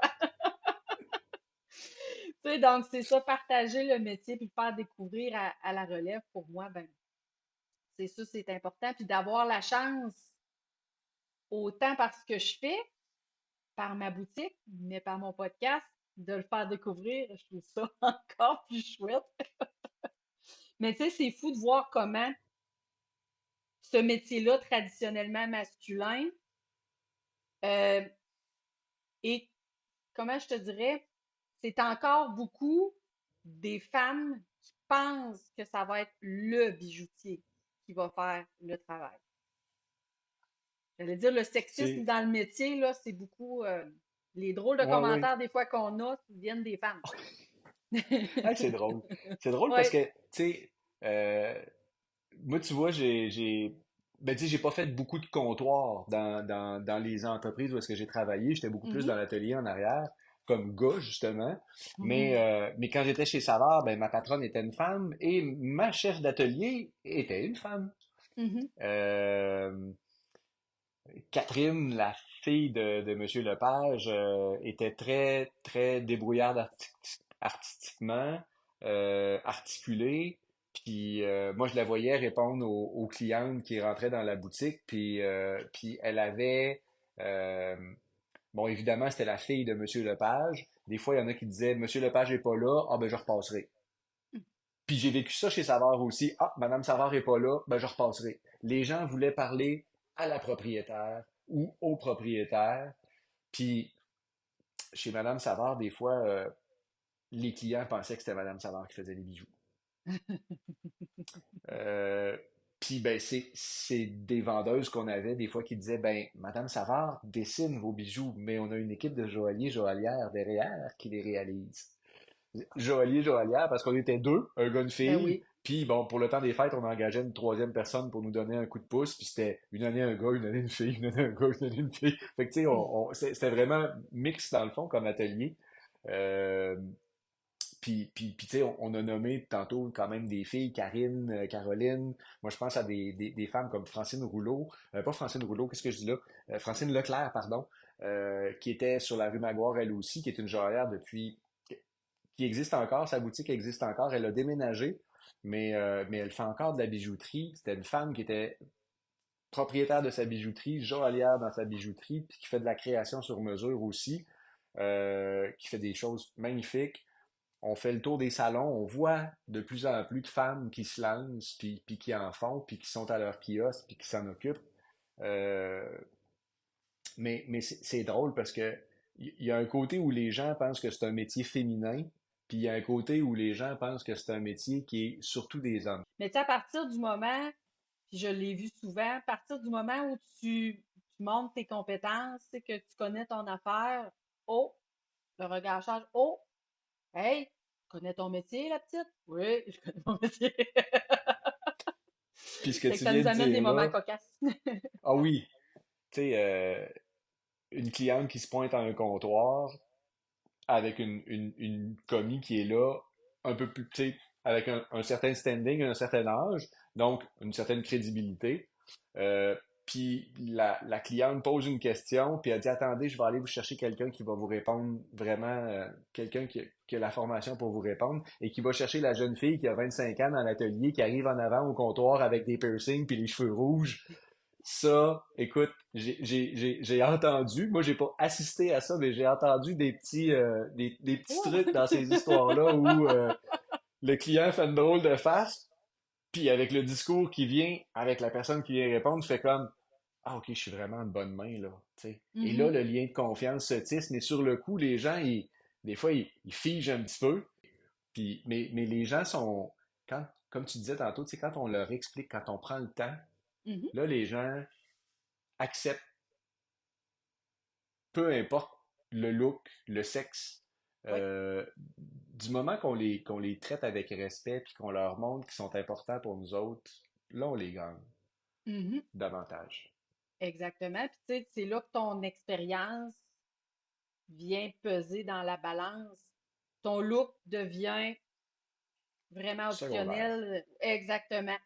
J'ai souvent, écoute, ça fait 11 ans que je suis propriétaire de la bijouterie. J'ai longtemps été la plus jeune dans l'équipe. Donc, quand j'avais mes employés, mes dames qui étaient en avant, s'occuper des clients, puis je disais, on va aller chercher Marie-Pierre, elle va pouvoir vous répondre. Et là, moi, j'arrivais en claquant du talon. Et là, je voyais mes grands monsieur qui disaient, j'ai dit, oui, c'est moi la propriétaire. Hein? T'es donc bien jeune. Je dis, non, non, c'est que je me conserve à cause de la poussière dans l'atelier. C'est ce qui me garde jeune. Mais tu sais, fait que c'était drôle de voir le visage des gens changer complètement. J'arrivais les doigts tout noirs parce que j'étais dans le polissage, puis souvent j'en ai dans la face aussi. Ça, c'est une autre affaire. Mais écoute, tu sais, c'est de voir les gens, c'est comme, ah, c'est toi qui fais, c'est fait ici. Ben oui, c'est fait ici. Je fais 100% du travail, tu sais. Tu me parlais, tu sais, quand tu as commencé à enseigner, il y avait 4 groupes. Au jour d'aujourd'hui, le nombre de finissants qui sortent des programmes, ça semble avoir Écoute, changé beaucoup, là. ça l'a changé un petit peu. La Mhm. popularité des cours de soir a diminué. Euh, on a changé un peu de façon d'enseigner, dans le sens que on donnait beaucoup de... C'était du magistral, hein? Je veux dire, quand t'as étudié chez nous, je présentais le nouveau module, je parlais de l'exercice, on regardait des démonstrations un petit peu, mais tout le monde était rendu au même point en même temps. Oui, En ce moment, on a des élèves qui rentrent à 5 moments dans l'année. On est OK, ouvert sur 12 mois. OK. On appelle ça en entrée continue. Pas en entrée continue, mais en fait, on appelle ça, c'est de l'enseignement individualisé. OK. On n'a pas un prof spécifiquement pour nous autres. Puis on peut pas faire ce qu'on veut. C'est pas un cours c'est pas un cours d'exploration libre. Mhm. Mais les 5 moments d'entrée par année, il y a des élèves dans certains modules qui vont un peu plus vite. Tu sais, comme je te dirais, à un moment donné, on a eu des élèves soit qui arrivaient du milieu de l'ébénisterie ou qui avaient, tu sais, il y en a qui ont déjà une conscience mécanique du travail avec les outils, du travail de minutie, etc. Fait qu'ils ont une petite longueur d'avance. Euh, Puis des fois, ça va plus vite dans les premiers modules. Est-ce qu'on les freine parce qu'ils vont plus vite, puis qu'ils réussissent à développer leurs compétences plus rapidement? Non, on ne les freine plus. Ils peuvent Mhm. aller un peu plus vite. Ils peuvent sortir de leur formation un peu plus rapidement. Ils peuvent pas aller trop lentement non plus parce qu'à un moment donné, il y a des impératifs qui s'appellent le marché du travail et la rentabilité qui font en sorte que, Ben oui. OK, si ça te prend 5 heures à faire puis que l'autre à côté, ça y prend 2 heures, si tu veux le vendre le même prix, tu feras pas beaucoup d'argent. Puis si tu veux le vendre deux Mhm. fois plus cher, les gens ne l'achèteront pas, ils vont aller chercher chez celui qui le fait pour la moitié du prix. Fait que, tu sais, on est quand même dans un lien commercial avec nos clients. Fait que, veut Mhm. pas, il faut aussi un petit peu inculquer ça. Puis nous aussi, l'école, on est un petit peu dans quelque chose, pas de commercial, mais veut pas, l'éducation, c'est financé à même les taxes. Fait qu'on peut pas payer des enseignants avec deux élèves. Ça serait bien le Ben non. fun, les élèves seraient très privilégiés, mais à un moment donné, on avait un seuil, on va dire, de rentabilité, entre guillemets. Donc, en bas d'un certain nombre d'élèves dans les groupes, Mhm. il faut soit fermer les groupes. Fait que le soir, on a fermé. Il nous reste deux groupes le jour qui sont avec les fluctuations. Parce que quand on est arrivé à la pandémie, on avait beaucoup de monde. On avait Mhm. deux groupes pas mal pleins. Ça a été le shutdown, ça a été un peu compliqué. Quand on est reparti, on a eu du monde qui sont venus s'inscrire. Puis là, on a eu une petite baisse récemment. Mais pour l'automne prochain, on regarde la quantité de gens qui sont inscrits, puis on fait comme ouh, on va avoir deux gros groupes l'année prochaine. En fait, la prochaine rentrée, c'est le mois d'août. Quand on dit l'année Mhm. prochaine, c'est l'année scolaire Oui, oui, oui. prochaine. Donc, au mois d'août, on a une grosse entrée, mais on va avoir une entrée en octobre aussi, puis on va avoir une entrée en janvier, puis une entrée en mars, puis une entrée en mai. Mais Fait c'est que, fabuleux d'entendre ça, là. Que oui, c'est le ça, tu sais, fun. Ce que ça veut bonne dire, c'est que année. le marché en a encore besoin. Oui. Euh, de plus en plus, Marie-Pierre, je te dirais, les gens qui sont engagés dans la bijouterie, un peu comme, je vais faire un parallèle avec la cuisine un petit peu.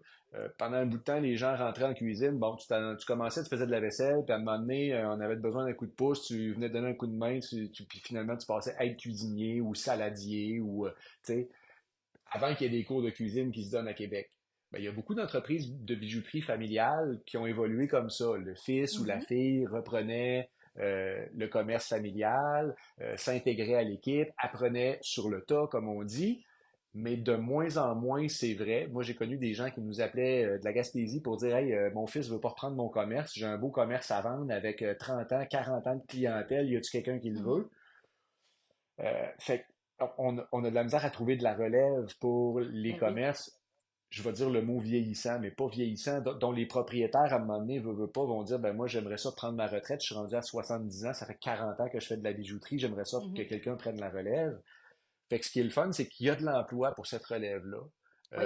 Comme je dis, surtout beaucoup en région, parce que Mm. justement, il y a des bijouteries qui ferment. Puis on avait discuté un petit peu, tu as vécu ça autour de toi, je pense, C'était mon des cas, commerces qui ont moi. fermé. Oui, oui, oui. Tu sais, ma bijouterie, moi, si je l'avais pas racheté, ça aurait été un commerce qui aurait fermé à l'automne, automne 2013. C'était les plans du propriétaire. Il avait 70 ans. OK. Il s'était dit, bon, ben, mois de décembre 2013, je ferme, j'en ai assez. Ça fait, tu sais, lui avait racheté de son père, qui lui avait racheté de son père. Trois générations. Wow. Et moi, je suis arrivée en pleine tempête de neige. Bonjour, je suis Marie-Pierre Brazeau, je suis bijoutière joaillière. Je suis intéressée à acheter votre commerce. Pensez-y, vous me rappellerez si ça vous intéresse. Viens me voir. Ça a été ça. Et tu sais, si on était, il avait prévu fermer en décembre, j'ai racheté la janvier 2013. Donc, tu Wow. sais, on parlait tout à l'heure, tu avais laissé toutes les portes ouvertes et les Le opportunités sont timing. arrivées. Moi, je venais de perdre mon travail. Je dis là, c'est maintenant ou c'est jamais. On y va. Puis ça s'est fait en quelques mois, tu sais. Donc, des bijouteries comme ça qui se retrouvent face à, ben, on doit fermer, désolé. J'ai deux élèves en tête, entre autres, qui sont venus faire le cours. Un gars qui est parti du Lac-Saint-Jean, puis un gars qui est parti de Victoriaville pour venir faire le cours pour reprendre l'entreprise familiale. Mhm. Euh, Puis ben, il y a des filles comme toi qui ont repris une entreprise familiale après quelques années à la sortie. Mais tu sais, ça existe encore. Puis, euh, puis justement, tu sais, comme on disait, le commerce devient de plus en plus éclaté. Autrement dit, on peut vendre en ligne, on peut vendre sur place. Euh, Puis il y a des petites compagnies qui sont démarrées dans des sous-sols, dans des petits ateliers, dans des garages ou dans des petits cabanons qui finissent par grossir, puis qu'à un moment donné, ils disent, ben là, moi j'ai de la demande dans les salons, il faut que je Mhm. produise.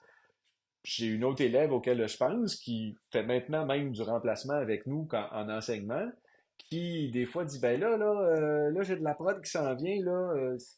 Auriez-vous quelqu'un à m'envoyer là? Vous n'avez pas une étudiante qui est une étudiante qui serait prête à partir en stage bientôt là, puis que je pourrais former pour qu'elle me donne un coup de pouce pour la prod de Noël.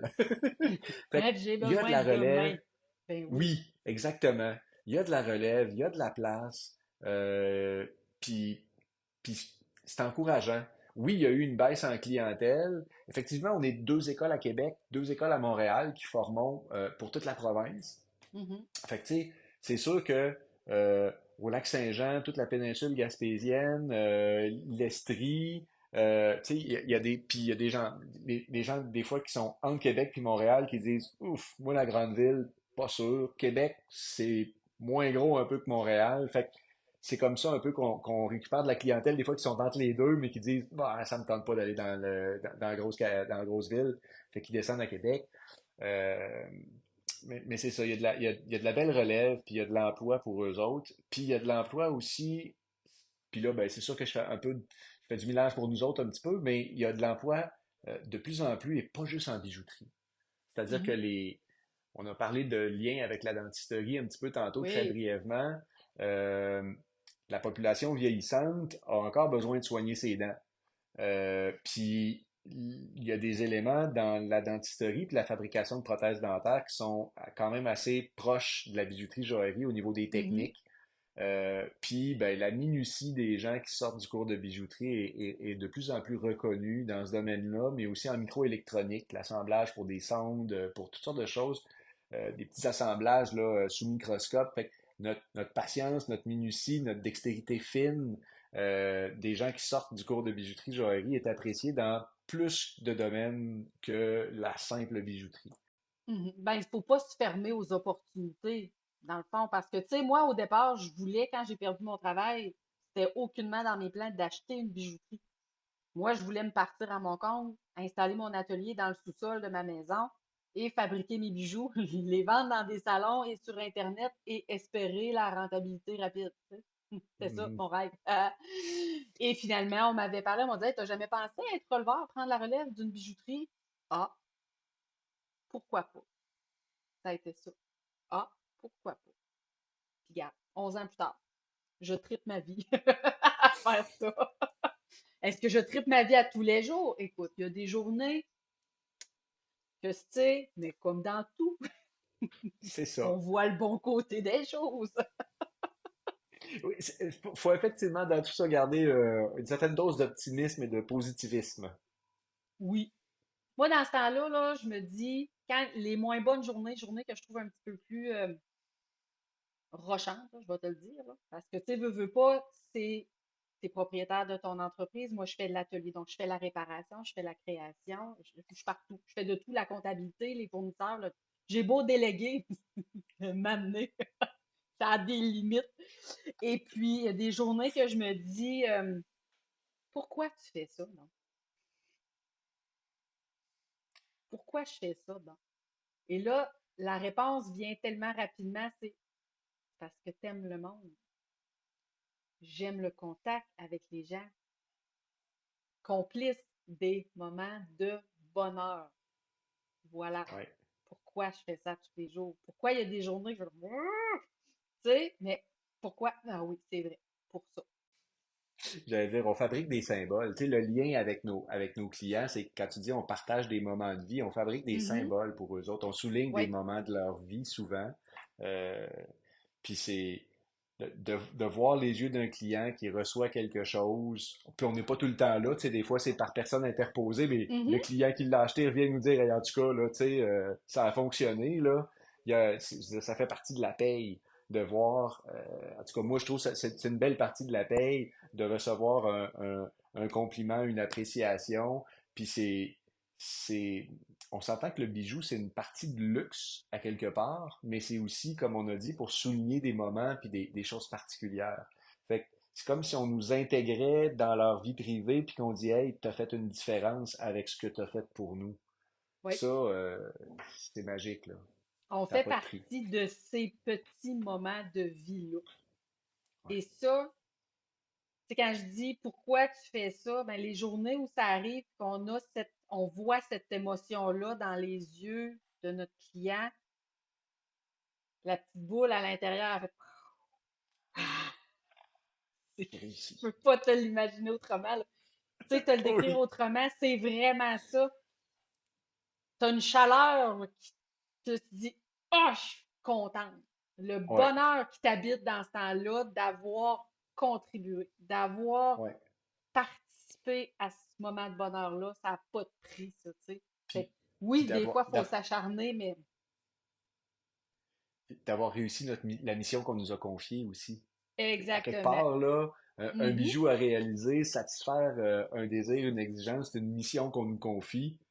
Puis quand tu livres, puis que tu vois que ça fonctionne, puis tu l'as d'en face, hein, c'est live, Ouais. là, on le sait. On le reçoit, puis on fait comme, OK, yes, j'ai réussi, là, tu sais. Euh, Ah oui, tu livres le bijou, puis tu regardes pas nécessairement comment la personne va manipuler le bijou, tu regardes le visage. oui, tout à fait. L'émotion, tu Le, l'as direct, là. Tu le sais, là. le dernier bijou que j'ai livré, c'est ça qui s'est passé. C'est un collègue enseignant qui disait, hey, j'aimerais ça me faire. Ah, t'es journalier, toi, j'aimerais ça me faire faire quelque chose. Puis là, il y avait un trip, il y avait une idée dans la tête. Puis je dis, OK, il dit, t'es-tu capable? Il dit, fais-tu des pièces sur mesure? Je dis, oui, je peux faire ça. Fait que, tu sais, quand j'ai livré, là, il se l'est mis dans le doigt, puis il a fait comme, là, j'ai vu les yeux, là, il a fait, ah, wow. Et puis là, je le recroise, puis il dit, hey, je l'enlève pas, là. Je l'enlève, je me lave les mains, je la remets tout de suite. Il dit, je dors avec, je fais tout avec. Je dis, là, tu fais attention, si tu fais si tu fais de l'horticulture puis du pavement sur ton terrain, là, tu fais attention quand même. Mais je dis, elle fait solide. Il dit, même mon père, qui a 75 ans, qui trouve que euh, les bijoux de gars, il trouve ça un peu bizarre, là. Il dit, même mon père, il est tombé en amour avec la bague. Là, tu dis, garde, OK, mission accomplie. Exactement. Si on regarde en arrière, on regarde ton parcours de joaillier, d'enseignant, as-tu des Ouais. regrets? Tu Ah, me vois y des arriver, hein? regrets. Ah non, non, je pensais pas que t'allais là. Non, mais des regrets. Ben, écoute, ça va paraître drôle un peu, là, mais tu sais, j'ai passé plus de temps enseignant Mhm. que joaillier au banc, à quelque part. OK. Euh, dans les questions que tu m'avais envoyées, il y avait est-ce que tu fabriques encore? Bon, ben, tu viens de comprendre que oui, je fabrique encore. Évidemment, je fabrique Mhm. plus autant que quand je travaillais au banc 40 heures semaine. J'ai encore du plaisir pour des choses comme ça. Tu sais, quelqu'un qui me passe une commande, j'ai encore du plaisir. Des regrets, c'est peut-être justement de pas en avoir fait suffisamment. OK. J'aurais aimé, tu sais, euh, je considère pas que je suis quelqu'un qui dort pas la nuit parce qu'il a besoin de créer et qu'il y a trop d'idées qui lui passent dans la tête. Ça arrive, mais c'est pas. Tu sais, j'écoutais Caroline puis je disais, tabarouette, je trouve ça magnifique, tu sais, de dire Ah, là, c'est. avoir le goût puis le besoin de créer à ce niveau-là. Mhm. Je suis pas animé de cette façon-là. C'est différent. Mais tu sais, moi, je suis plus quelqu'un qui va partir d'une technique.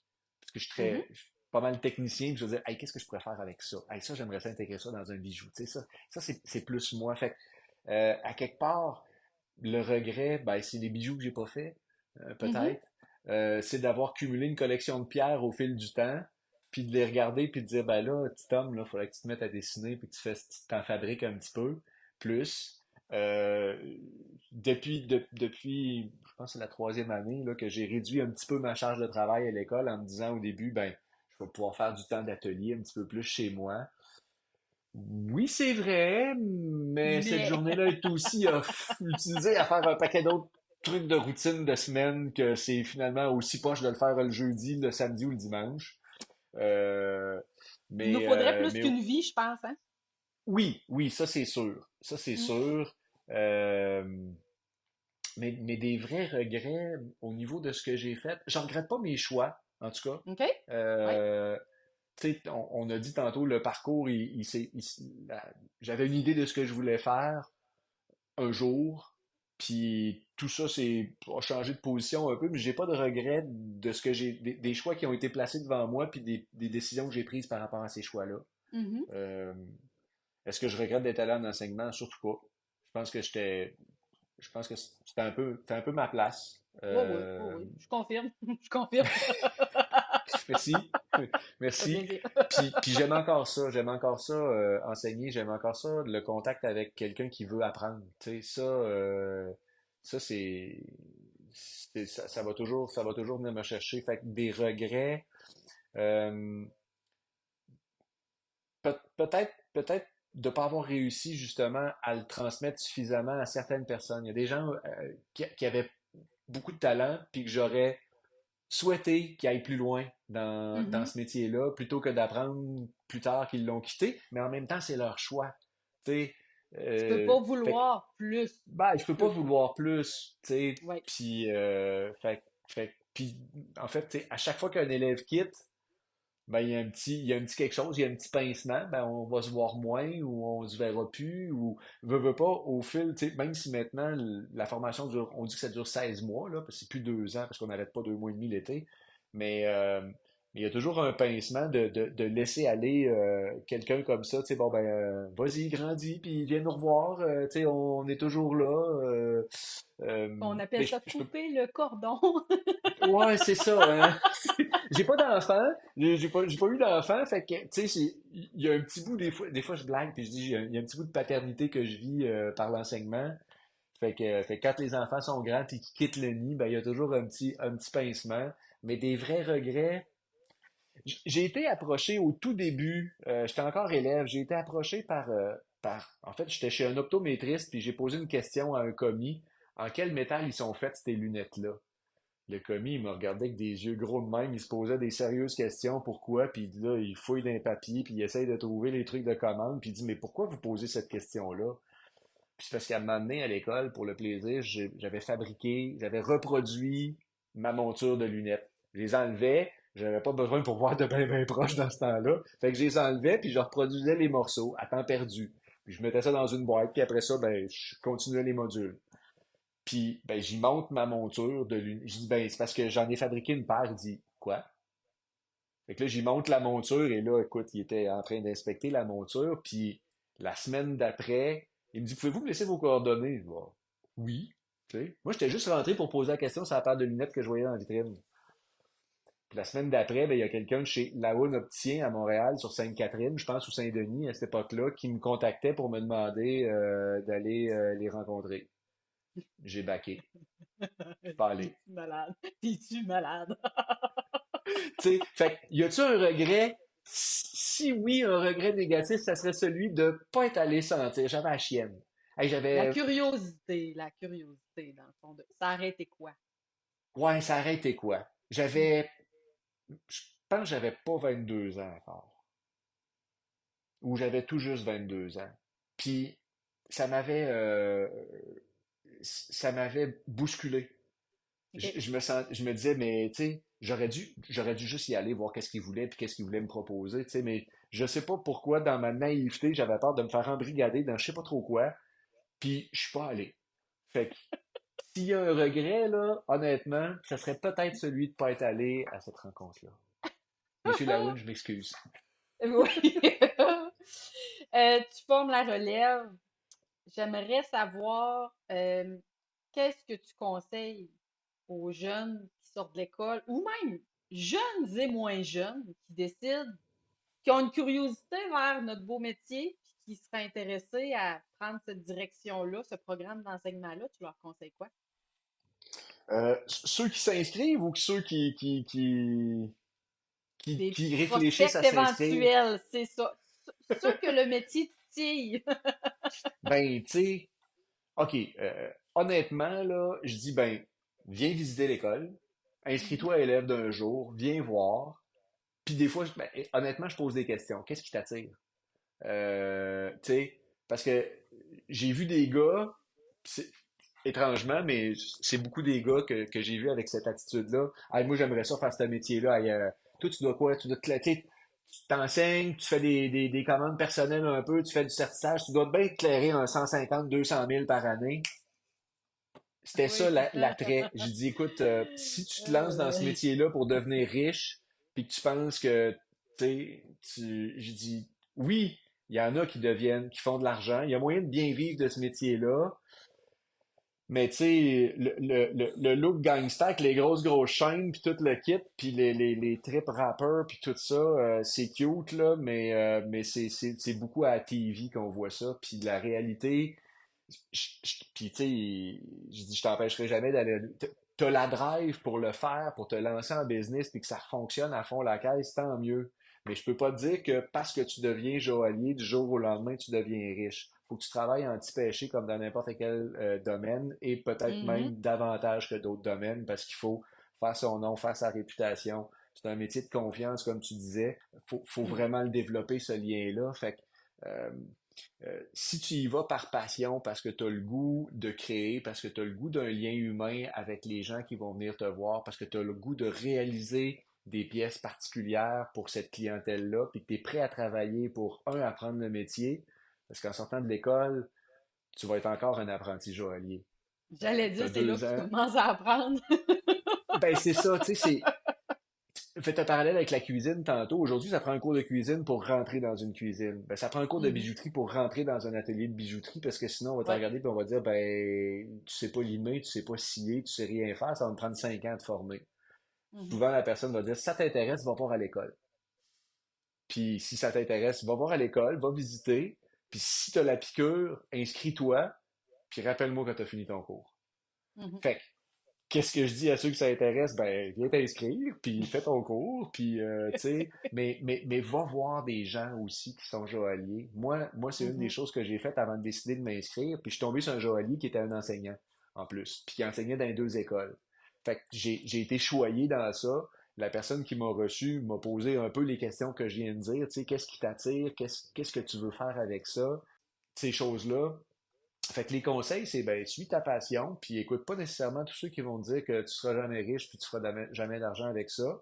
Écoute pas ceux non plus qui vont dire ben tu vas devenir millionnaire, parce que ni d'un côté ni de l'autre, ça risque d'être la vérité. Je Choisis le souhaite, juste milieu. c'est ça, c'est ça. Mais embrasse ce beau métier-là, si vraiment ça te Mhm. passionne, ça te fascine, ben viens voir, viens t'essayer, puis viens continuer à développer ta piqûre, parce que c'est un fichu de beau métier. Ah oui. Si on a une boule de cristal, Ouais, puis qu'on regarde justement notre beau métier, là, tu le vois où, toi, ouais. dans les prochaines années, ce beau métier-là? Ah, écoute, euh, c'est fou parce que la technologie rentre beaucoup dans notre métier. On a parlé de dessin assisté, Mhm. on imprime en 3D aujourd'hui. On est capable de prendre une photo d'un objet, de la numériser dans un logiciel de dessin, d'en extraire un volume, puis de l'imprimer en 3D, puis de le couler en métal précieux. Tu sais, on est rendu là. Euh, j'ai discuté avec mon appariteur récemment, puis on avait une réflexion sur l'intelligence artificielle. Ben, tu peux demander à l'intelligence artificielle de te créer un dessin de style X avec telle affaire inclus, telle, tu sais, il y aurait moyen de faire une demande de dessin, puis de partir de ce dessin-là, puis de le transformer en bijou. Donc, on pourrait créer à partir de l'intelligence artificielle. Je trouve ça fascinant de voir ce qui s'en vient. En même temps, comme je parlais des techniques anciennes que j'aime beaucoup puis que j'affectionne encore, ben c'est sûr que ça m'éloigne un petit peu de ça. Des fois, je trouve que les réalisations 3D sont plus froides un petit peu. Je dis pas que j'aime pas ça, mais ça m'émeut moins OK.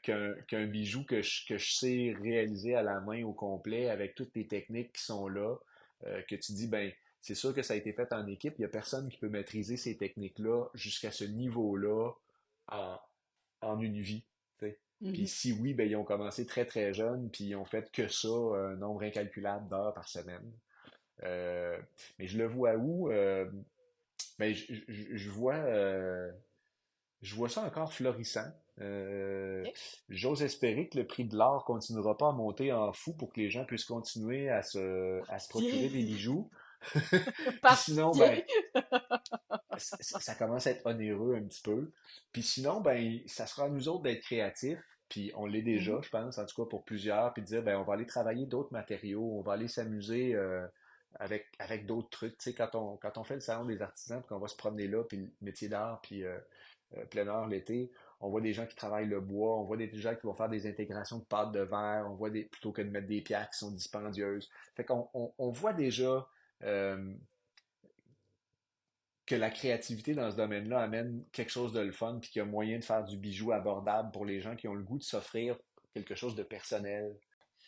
Je suis déjà arrivée à ma dernière question, Yann.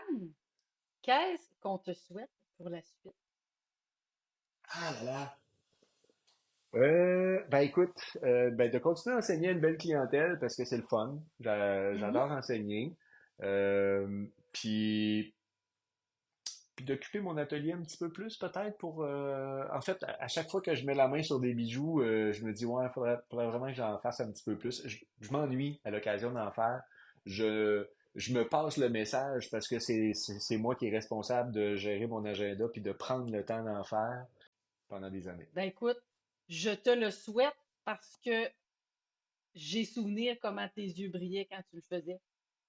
Puis je me dis ça, cette étincelle-là, faut pas que ça se perde au fil des années. Donc, j'ai du temps dans ton agenda. Allez hop à l'ouvrage. Oui chef. Écoute, Yann, on est déjà rendu à la fin de l'épisode. Je te remercie du fond du cœur, première des choses, d'avoir accepté d'embarquer dans ma folle idée de podcast et d'avoir partagé aussi avec les gens qui nous écoutent ta passion pour ton métier. Écoute, ta passion qui est indéniable. Ça s'entend. Moi, je l'ai en vidéo en plus, donc ça se voit. Euh, Merci pour ton temps, merci pour ta passion. Je te souhaite que tes projets, tes rêves se réalisent, de la création à profusion et des étudiants aussi allumés que toi dans tes prochaines cohortes. Écoute, je te le souhaite. Et puis, écoute, pour agrémenter tes journées d'enseignement, je te souhaite de la belle relève, dynamique, passionnée, curieuse, qui vont te challenger aussi, parce que c'est le fun, hein? Ben, merci beaucoup. Merci de l'invitation. Merci d'avoir pensé à moi. Je trouve ça touchant. Puis c'était un grand bonheur de te retrouver en face à face comme ça, puis d'échanger sur notre beau métier. Je suis content. À chaque fois que j'ai des élèves à qui j'ai enseigné, qui me recontactent et qui, de surcroît, acceptent des stagiaires dans leur atelier, je trouve ça le fun parce que je me dis, j'ai nous avons, l'équipe d'enseignants, parce que je suis pas toute Mhm, seule, réussi à transmettre notre passion, puis à la faire vivre à quelqu'un d'autre. Et cette personne-là continue à faire tourner la roue avec nous en accueillant ben, la relève qu'on est encore en train de former avec notre belle petite équipe de profs au Centre Maurice-Barbeau. Je te remercie pour l'invitation beaucoup. ben écoute, ça allait de source de t'avoir dans un de mes épisodes. Je me suis dit qu'il ne faut pas que je manque cette occasion-là. Donc, encore une fois, merci beaucoup pour le précieux temps que tu m'as accordé. Et aux gens qui nous écoutent, eh bien, on se revoit dans une prochaine histoire de bijoux. Donc, on se dit à très bientôt. Bye bye. L'histoire d'aujourd'hui t'a donné des frissons et tu aimerais plonger davantage dans mon univers rempli de pépites d'or.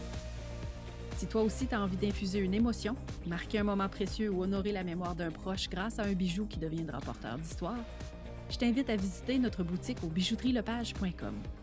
Abonne-toi à nos différents réseaux sociaux pour rester à l'affût de ce que j'ai à te faire découvrir. Et je te dis à très bientôt dans un autre épisode d'Histoire de bijoux.